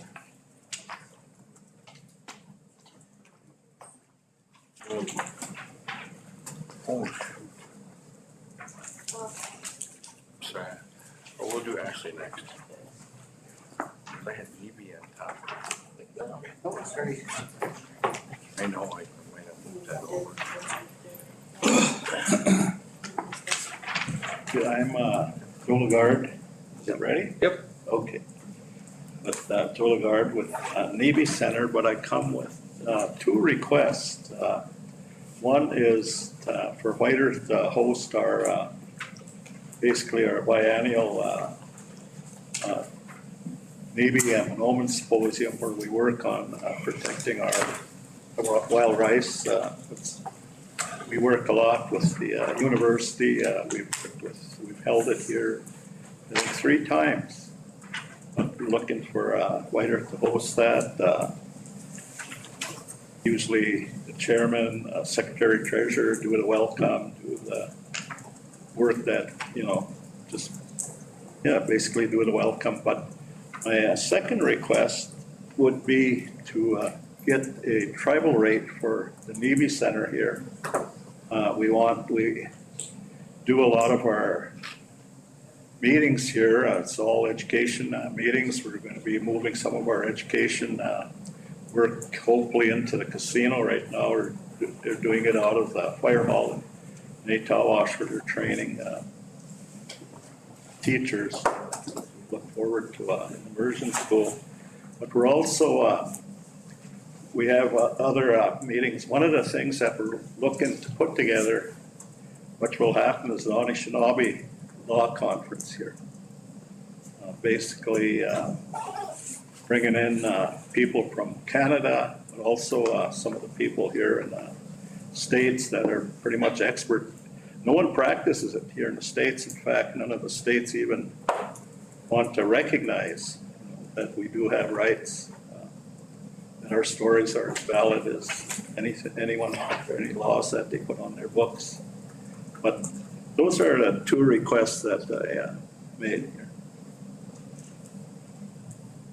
Any discussion, council? I know that in the past that, I think I talked at one of your conferences, and I was very honored to be asked to talk there. And I think it's a good thing for all of us, especially with our tribe is in District 1 with one of the biggest producer of wild rice in the world, that we do host this, like what Ray has been mentioning on and off, that, that we are being a part of this and that. And I think that what you're coming today with is asking for a room rate, tribal room rate, and also to be the host of it. Is that what it is, Joe, or? Yes, for this symposium, but we're also looking for tribal rates for all our meetings here, because we intend to hold other conferences on land back, land loss, racism, some of the things that we're looking at, historical trauma, what we're working on. In fact, we're holding a meeting here on the 20th around historical trauma. So, we're inviting everyone on in. It's basically an education piece, but a time to start healing, and not to open up old wounds, but to start to heal because of what we lost here over the years. With a lot of us are products of the boarding school era, so we've lost a lot. So that's one of the things we want to do. Mr. Chair, I have a question. Yeah, but just one thing, and one of the things too that came across your email, which you talked about our brothers and sisters north of the border here, and I know that came up today, was Scott Gilly from MASS, Midwest Alliance of Southern Tribes, sent an email out today regarding the J Treaty, and that's something that talks about intercommerce, and it talks about rights of not only our Monoman and moving it across the borders, but all commerce. And I think those are things that we need to look at, maybe hosting those type of meetings too in the future too, working with our family members that are up north. So, but I like your philosophy and all that stuff, Joe. Yeah, well, that's one of the things. In fact, a couple of weeks ago, I was out at Vancouver Island, met with some of the tribal people and, they're legal out there. That's one of the things we're talking about is this J treaty. Mr. Chair, is this going to be open for the public? And I'm specifically asking about the Anishinaabe Law Conference because I would really like to see our youth attending that specific conference so they have an understanding of our laws and our treaties, and I think that there'd be an excellent opportunity for them to have access to the information. No, all our conferences are open to all people. I'd love to see some whiter judges and that come and start learn a little bit about sovereignty issues, treaty issues. I think would go a long ways here in sovereignty issues here on Whiter. Joe. I'll exclude Lenny from that. So I know, Joe, I know how the shooting star works. They usually set a block of rooms aside because some weekends, I don't know about the 20th now, if they got shows, they might be filled up already. So, I don't know how many block of rooms you need because I don't know how many they set up for shows or, because I know during the PAW, I think each council member gets 4 rooms for the PAW. For a block, so that's what, 20 rooms, a block of 20 rooms. So, and I know most of your bigger casinos that do hosty type things just set aside a certain amount of block of rooms. So I'm just wondering how many blocks of rooms you'd want set aside. Or, depending on how big conferences, Yes, that's one of the things we're looking at is getting those figures today. I've already talked with I think his name is Ted here, and he said that 20th was open. Okay, but I'm in favor of that, Mr. Chair. I don't know if we need a motion for it. Len, do you think we need a motion for agreement with NEB Center for their? I think to sponsor it, yeah, the council should move to be a sponsor of the event. In terms of the room blocks, that's what we could do like with the MMA thing where council is in agreement with it and then you just direct the shooting star administration to work with Joe to get the room set aside. Okay, motion to approve to sponsor the NEB Center. Motion. Motion by Raymond, second by Alan, all in favor? Aye. Motion carries. Miigwech, Joe. So does that cover all our meetings that we'll be holding here? Well, like I said, there's a special, I think we're setting a special rate, that's what you asked, wasn't it? Right, exactly. Yeah, and we'll do that financial part in our what Lenny talked about, what we're gonna do in our shooting star special finance meeting. We'll take care of it in that meeting. Okay, thanks. Okay, thank you, Joe, I appreciate your time. And make sure you get us information on your upcoming events to Lori so she can distribute it to council. I sure will. Okay, miigwech. All right, next up on the agenda is the Eagles Nest Organic Farm proposal. Mike, I'd like to thank the elders for bringing me out today, and I'm gonna see if I can make State of Washington Thank you, Sam. Lake meeting, so thank you. Thank you. Good. Thanks, Sam. Did council get a chance to look at the Eagles Nest Organic Farm? They're requesting $4,000 to buy 500 dozen or 500, 500 dozen of sweet corn, I think it is.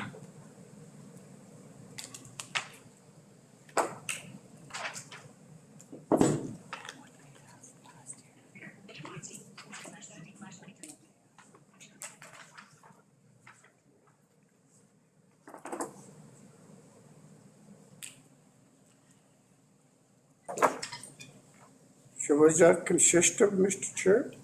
It says 500 dozen of, bark.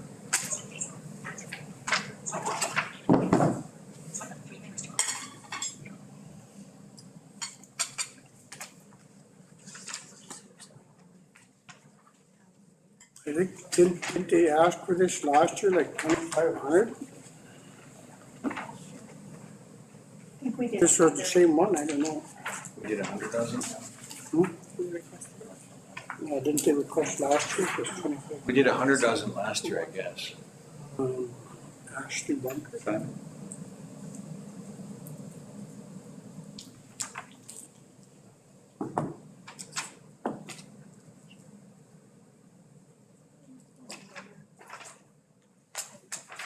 Also, what do you guys think?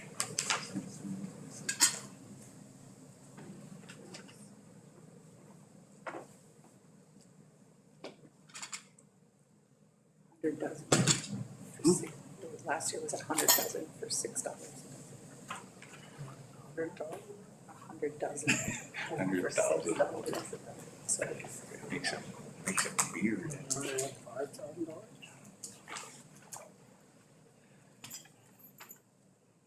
They wanted six, what did you say, 600? 100 dozen for $6 a dozen, so we paid her $600. Last year. See, last year they wanted, there was 600 dozen at $6 a dozen, 100 dozen. or 100.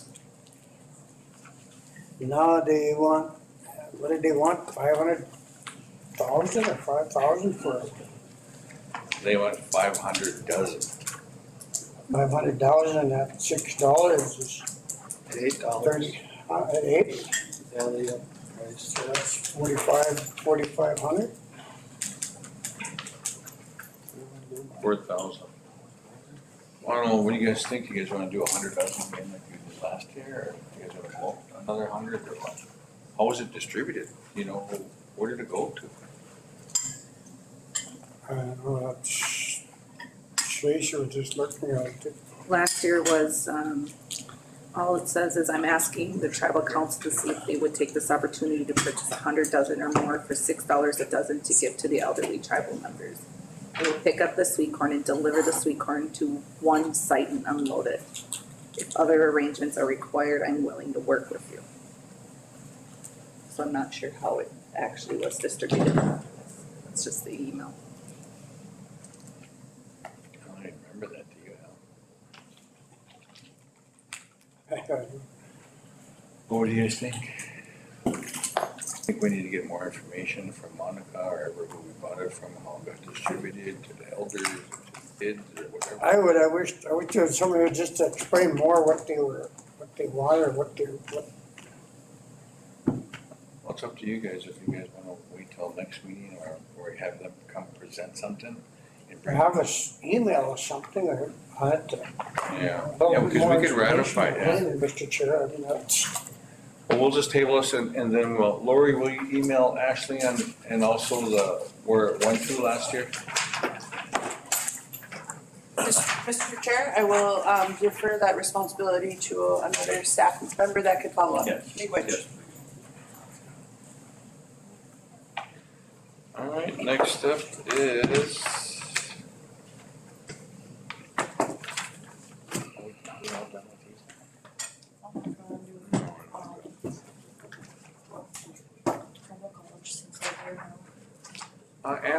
Anna, do you want to do a little report? Sure. Then we'll just do consent agenda and take a break. You gotta go bathroom now? I'll It's, get it over the tube. Make it quick, Ada. Yes. Do you want me to use the mic? Yeah, it's up to you. Well, thank you for letting me speak out of turn here. I had an appointment this morning, so I raced here as fast as I could get from it, so. But anyways, the last time we talked about was the trades building. And so you asked us to go get some proposals, so we did. And so in the packet that I gave you, I have a memo here, that we're just asking to review these proposals. The cheapest one will be Architects. And then, like I said too, we ran this, we only got 2 people to come back to give us bids, which is pretty common in architectural worlds. We even personally reached out to others to see if they would even give us quotes, but we have 2. So what we're asking now is for you guys to approve those. So if you look on page 3 of the Artecta, that will give you the breakdown of the pieces here. 20 grand, 20 grand? Yeah, and then the second phase, phase two, it says they'll at 6.5% of the total cost. So there's phase one and phase two of that.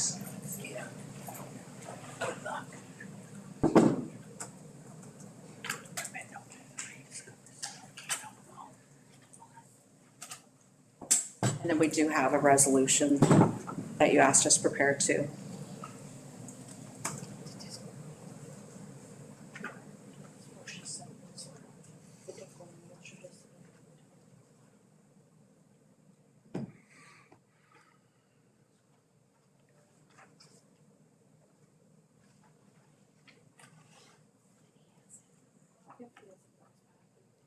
You have any questions in our app?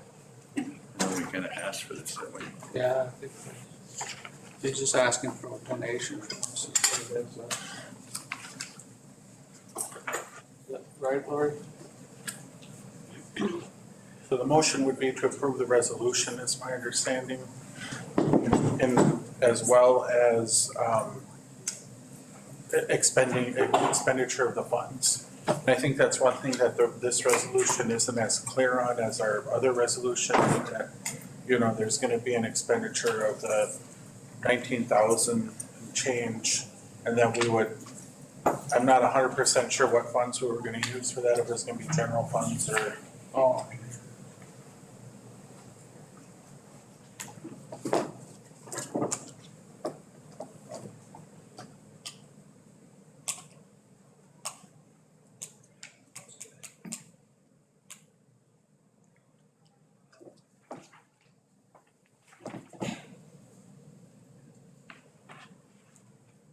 Well, I think a few meetings ago, we asked you to get these numbers for us, so. Yep. And it's for the amount of 20,000 you're asking for, Anna? Yep, and then it'll be for, if we go through for phase two, it'd be 6.5% of the total cost. So there would be two, eventually we'll come back with another ask after they've created the schematic, to go forward with the total building cost. Would it delay the project at all to, and I think we probably should have been clearer on this last meeting, to have the tribal college work with Lisa MacArthur Finance to, I mean, it looks like you've already done the bid, we've got the bid, but then just to make sure that we're following the normal process, at least as it relates to the tribal council expending funds on construction projects.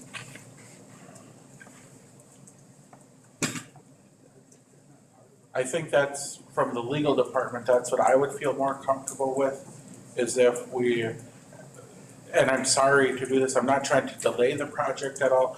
And I mean, I think the council could approve our TECA today, but then we can get the documents in order like finance would normally go. I don't know, Tracy, if you have something you want to add to that. But I would think it would be more like we would be giving them a contribution. Yeah, and then they would follow their own policies and procedures as long as we don't have a grant involved. Okay. If we decide that this is something that ARPA is gonna cover, then yeah, I agree with that. But if it's something where we're just gonna, contribute the, how much was it again? For phase one, it'd be 19,750. Yeah, if we're just gonna say, this is part of our contribution to the college, then it would be just kind of a in and out. I see, like a check that we're just cut to the college. Right. Yeah, Okay. because they're technically, they're not part of the Right. RBC, they're their own entity, so basically,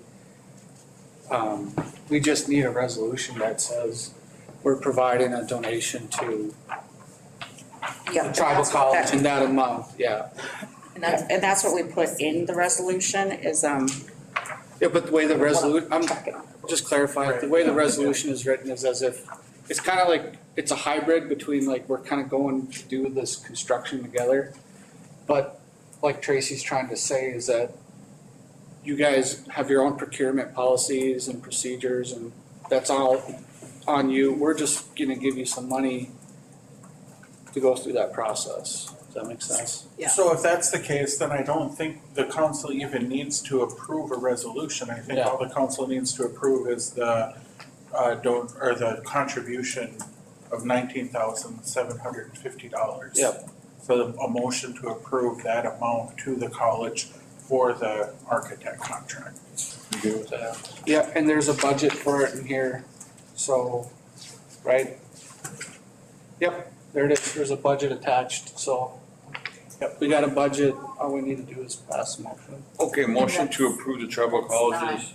You mean you're not approving the 6% contribution? No, No, that's we're coming just back. giving them, she's saying she needs $19,750 To do the schematic, okay. to do this, and she's asking us for a contribution. I'll make a motion for that. Motion to approve the schematics of 19,000, what is it, amount? $750. Second?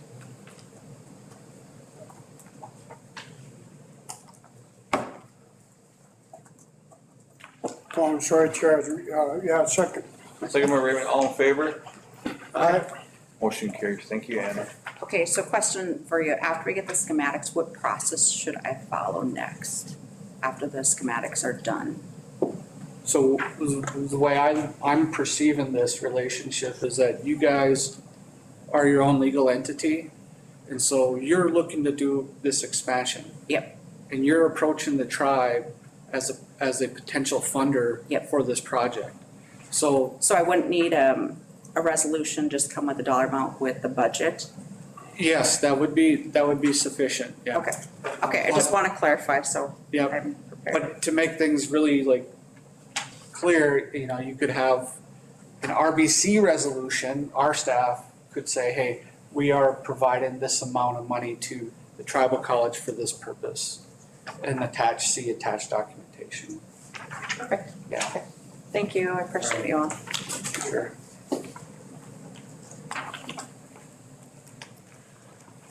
Okay, thank you. All right, next up is the consent agenda. Any questions on the consent agenda? Mr. Chair? Yes. There was requests in there that have not been discussed under new business. Okay, I see that one, I missed it. I know there's one for Nina Murray for National Youth Leadership Forum Pathways to STEM. The request from the Youth and Elders Fund, and the amount of how much? Should that?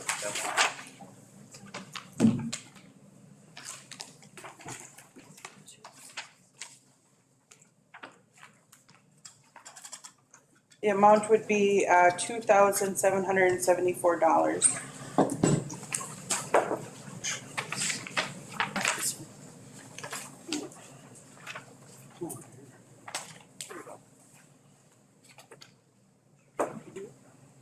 Any questions on that, council?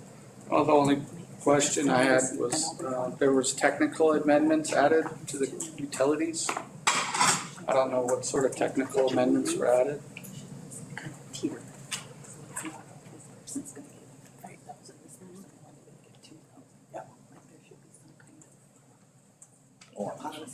I don't know. No, I don't have any questions about that. Me too, because otherwise we could get bombarded for. I'm fine. Mr. Chair, I'd like to respectfully bring forward a recommendation. When there is individual requests for our youth, there should be a set amount determined by our White Earth RBC to ensure consistency and that consistency and fairness to all individual requests coming forward. And just something for you to consider as you're making your decision today. Miigwech. And that's something I agree with, Mr. Chair, because if we give one 4,000, somebody will come in and say, well, I want 8,000, and then, so if we set it at a certain limit of what they can get, then. And that was the same thing we talked about with the sports teams too, remember? So, because I know that we need to start setting parameters on what we're sponsoring, what we're doing, and, and also the thing I remember that we used to do is how much are they contributing? Through fundraising or whatnot, so.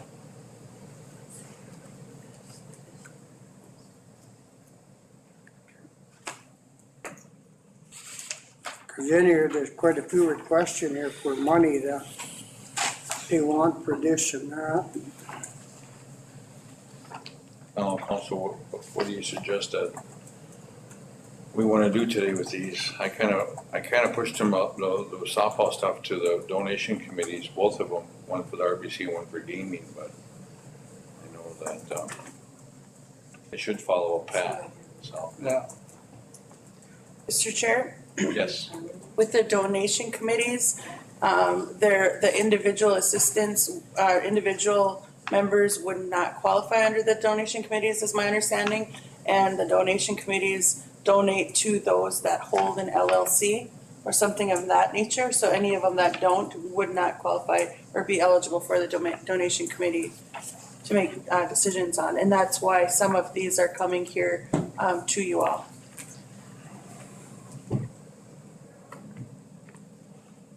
Well, what do you guys wanna do?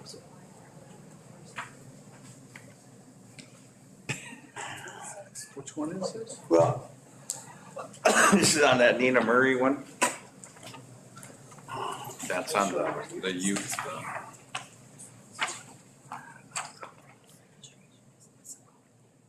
No, is this for one person?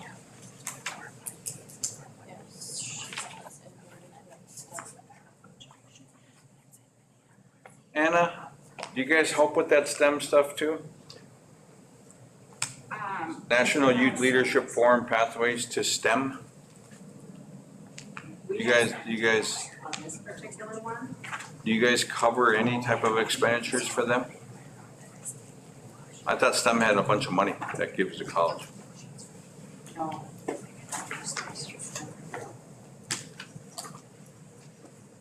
But Alan is, you can go for a 7,500. That would just be for supplies for the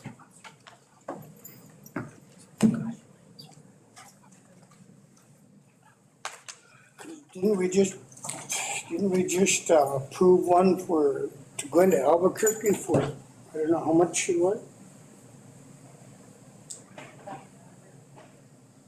Well, why don't we just set a standard now and just say like This is individual requests or? This is the youth and elders only are allowed once That's the fiscal year. guidelines that I have. The guidelines for youth and elderly. Oh, that's once, did they already use it once? No, not for that one, no. Oh, okay. So we just have to establish a consistent amount, like a cap? What do you find was like, Yeah, that's fine. I mean, what amount? Cause we just approved for, what was it, one to go to Albuquerque for Paul, for representing White. Yeah, Keenan, wasn't it, I don't know how much that was, I think it was like $1,200. I don't know how much. You know, I'd just like to respectfully say, you know, when we have individuals that are nominated or representing the tribe in a certain way, there should be a set amount, but there should be parameters on it, so not every individual comes forward with a donation request for just anything. So I think if we had those parameters in place, it'll help us guide and create that consistency that we need to make the informed decisions. I agree with that. and I think, you know, and it should go through our education department. You know, I think it should follow that path of scholarships and, you know, but if they can't kick nothing, if our college can't kick nothing, then we will be the last one to help with them, whatever they couldn't get, like their remaining amount. And I know what these girls have said, we ended up giving that individual to Albuquerque $1,000. What was it? So we cap it at 1,000? Cap it at 1,000? Yeah. Yeah. Okay. And then, yeah, there you go. Yeah, that'd be the cap. Can you cap it at 1,000 and 1,500 under special circumstances? Because there's sometimes individuals that may be disabled that need a little extra to get somewhere. Or circumstances happen to where it's further away. Just a suggestion.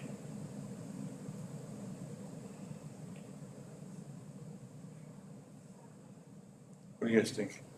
Might be something to look at also, that could come about, That would just be like special circumstance request. But I think generally speaking, I think $1,000 would be consistent, and then under special circumstances would be considered. Yeah, case by case. Case by So, case. yeah, I wrote something like that, yeah. Okay, so we'll approve $1,000 today for Nina Murray's family request. Motion on that? Motion. Motion by Alan, second by Ray, all in favor? Aye. Motion carries, thank you. Can we make a motion to amend those guidelines to say there's $1,000 individual? And let's make a motion to approve $1,000 per member in the Youth and Elder Fund for individuals. With special circumstances up to $1,500 if they need any extra support or some part of it that they need more assistance. I know that's something that we will look at, so. Okay, motion by Alan, second. Second by Ray, all in favor? Aye. Motion carries, thank you. No, we're just gonna say it, it's not a Minnesota Deeds grant, so we just looked it up, but yeah, what you guys said, it was an individual student wanting to go to another state and get some science technology. Okay. So it looks like a 5 to 6 day event. It was built around STEM. Could the college pick up that? Could they pick up the registration fee? No, we don't have funding for that, so, I wish we did. Well, you gotta reach out to STEM, they don't get a lot of money. But we do have 2 Minnesota deed pathway grants, so that's what made us look like to see if this was a pathways Okay. deed grant, but it's not. All right, thank you, Anna. Yep. All right, one more thing, consent agenda. Mr. Chair, Yes. still have Jamie Worth, Joe Heisler, Shelley Weaver, White Earth Powell Committee, Pine Point Powell Committee, still remaining on your new business items. Oh, we get to Pine Point, I'm sorry. Jeez, really trying to go, trying to fly through here. But all right, now the Pine Point donation is for increase for their powwow. And I think it's, because we give every powwow committee 25,000, and I think this year their expenditures were gonna be 31,700, so it'd be an increase of helping them would be $6,700. Motion by Alan. Second. Second by Raymond, all in favor? Motion carries, thank you. And then next up is the White Earth Powwow. They are looking for, give us money back?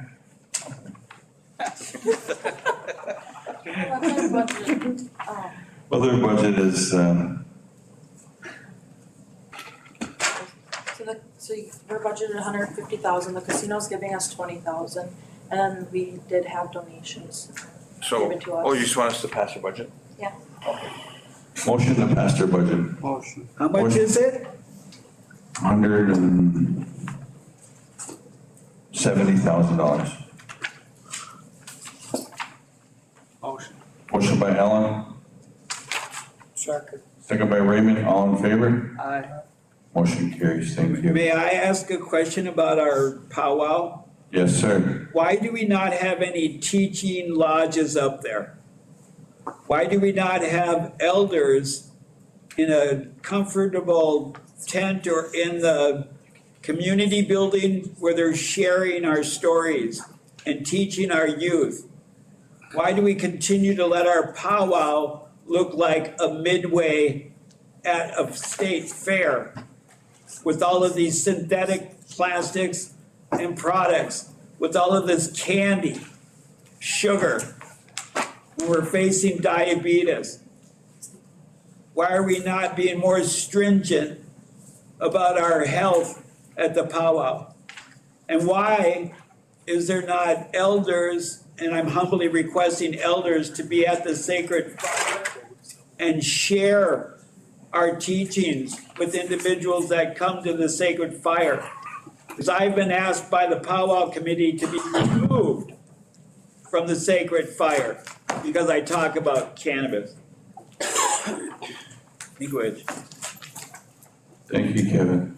And I think I'm not sure if the Powwow Committee is gonna meet again before this week. I know we have our blessing on Thursday, And you're welcome to attend that and maybe ask some of the committee members that will be at the blessing and address maybe some of these traditional concerns that you have.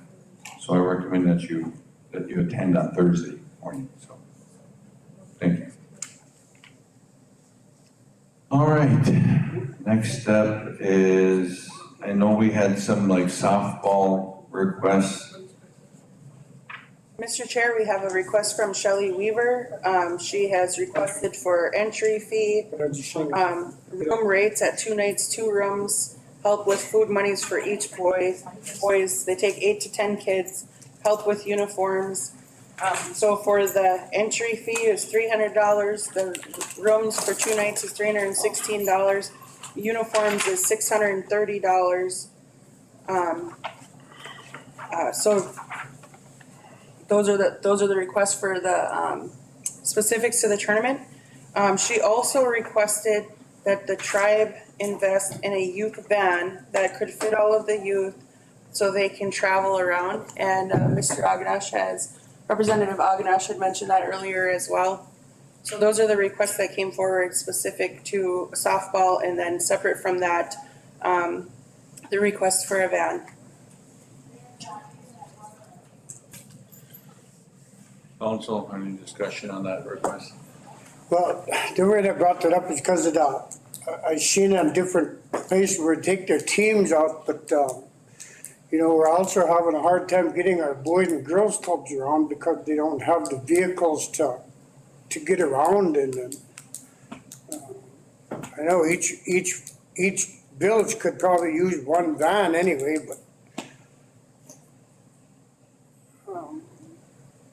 but yeah, to see our kids pulling in different vehicles, and you see these other buses, I mean, these other tribes coming in, like Red Lake, they hire a bus to bring their kids in and pay for the rooms, but the kids got to pay for their meals.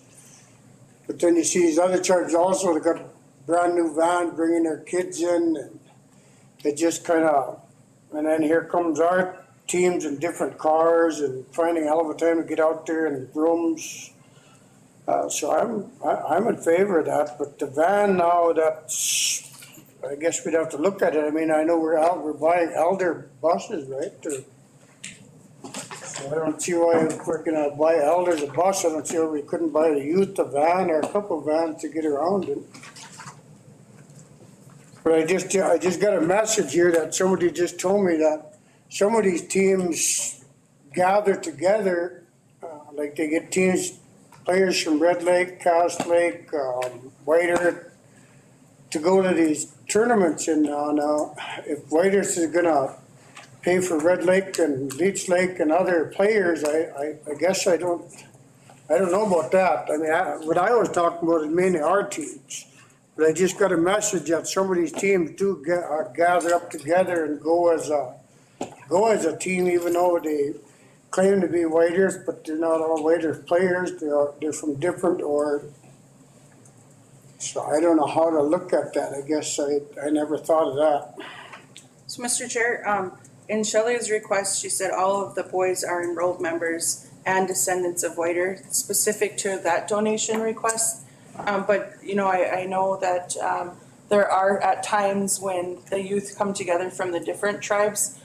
But I do support and would respectfully request that I be given an opportunity to get proposals on different vans, like I did similarly to the elders vans, and bring it forward for consideration specifically for our youth to travel in.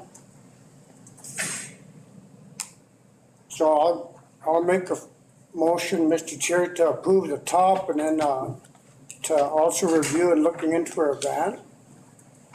Okay, how much is the amount and I don't know how much a van would. we cap these then, or are we? I think it's $1,246 total, if I'm doing my math correctly by site. $1,246 total, $1,246 requested by Shelley Weaver, plus food, which was not included in that request. And then the van will have to be, you know, it's usually around 80,000 typically, but we'll have to look and bring forward proposals on that.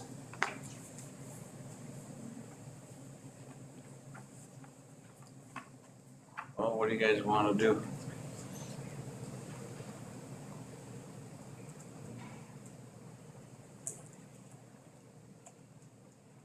How much you guys wanna approve?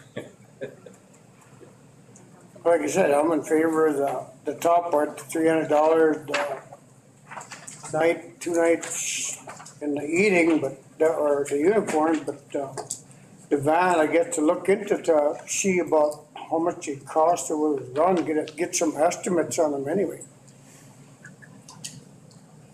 So I'm in favor of approving the whatever it is, what is they want, $610? It was like $12.46, but if you include meals in there as well, it probably $13.50. 1,000?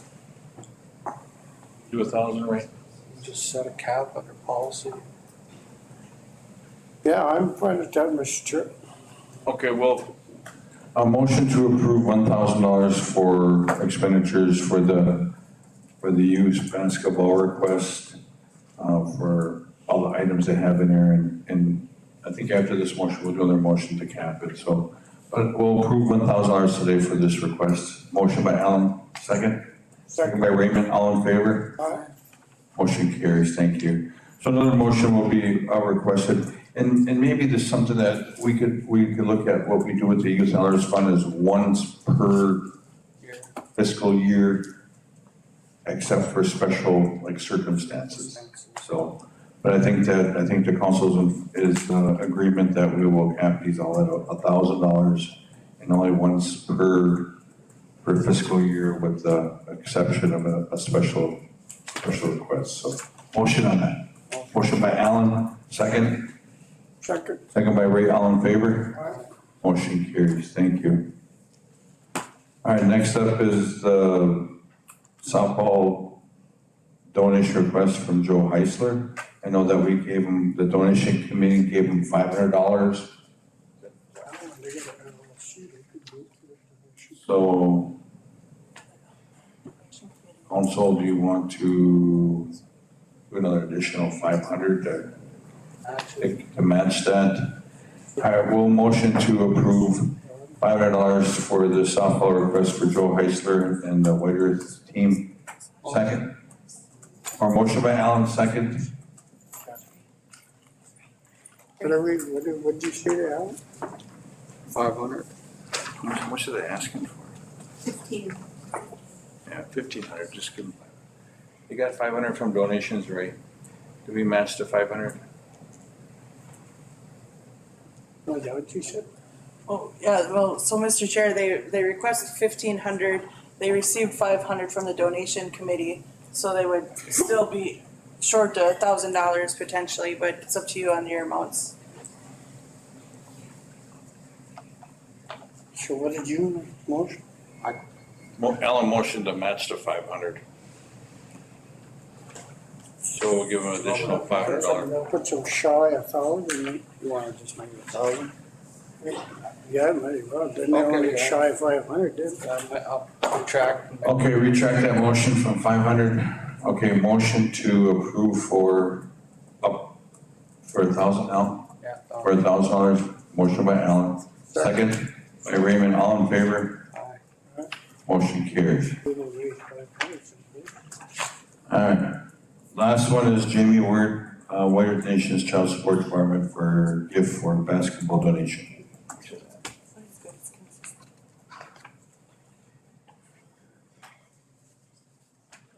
Okay, right here. They asking for it. Oh, they're just asking for a gift basket. Are you guys okay with giving them one of those Birch Bark basket, gift baskets? Motion to approve that gift basket, Mr. Chair. Motion by Ray to approve the gift basket, second. Second by Alan, all in favor? Aye. Motion carries, thank you. Next up is the consent agenda. Any questions on the consent agenda? Get a motion to approve the consent agenda? What is it? It's all our signature requests that we got from the last meeting. So an example is behavioral health, they're applying for a grant. Economic development is state small business credit initiative funding allocation for tribal government resolution. Education is childcare license, that's for all the licensed childcare people. Businesses that have our childcare, they renewing their licenses. Finance is doing stuff with our Native Wash Health Center, Immense Acute Care Project, just lots of different things in there.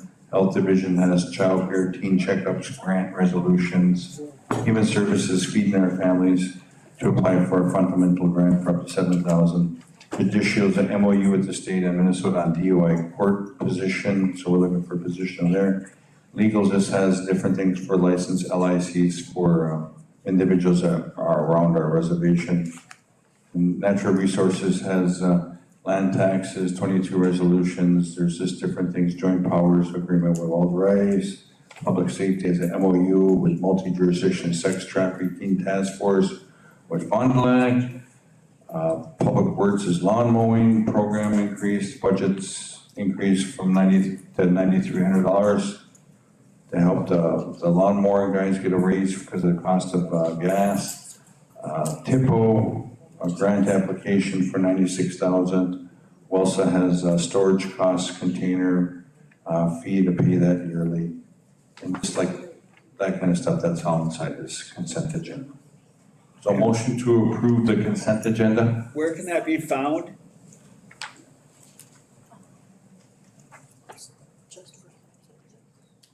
Tracy, do you have a copy, or who does he reach out to, Alan or you? You can, Aisha, can you guys give them a copy of that? Yeah, we'll get you a copy, Kevin. Miigwech? All right, motion to approve the consent agenda. Motion. Motion by Alan, Second. second by Ray, all in favor? All right. Motion carries. We're on break. Thank you. Lunch is ready. Mr. Chair? Yes. I just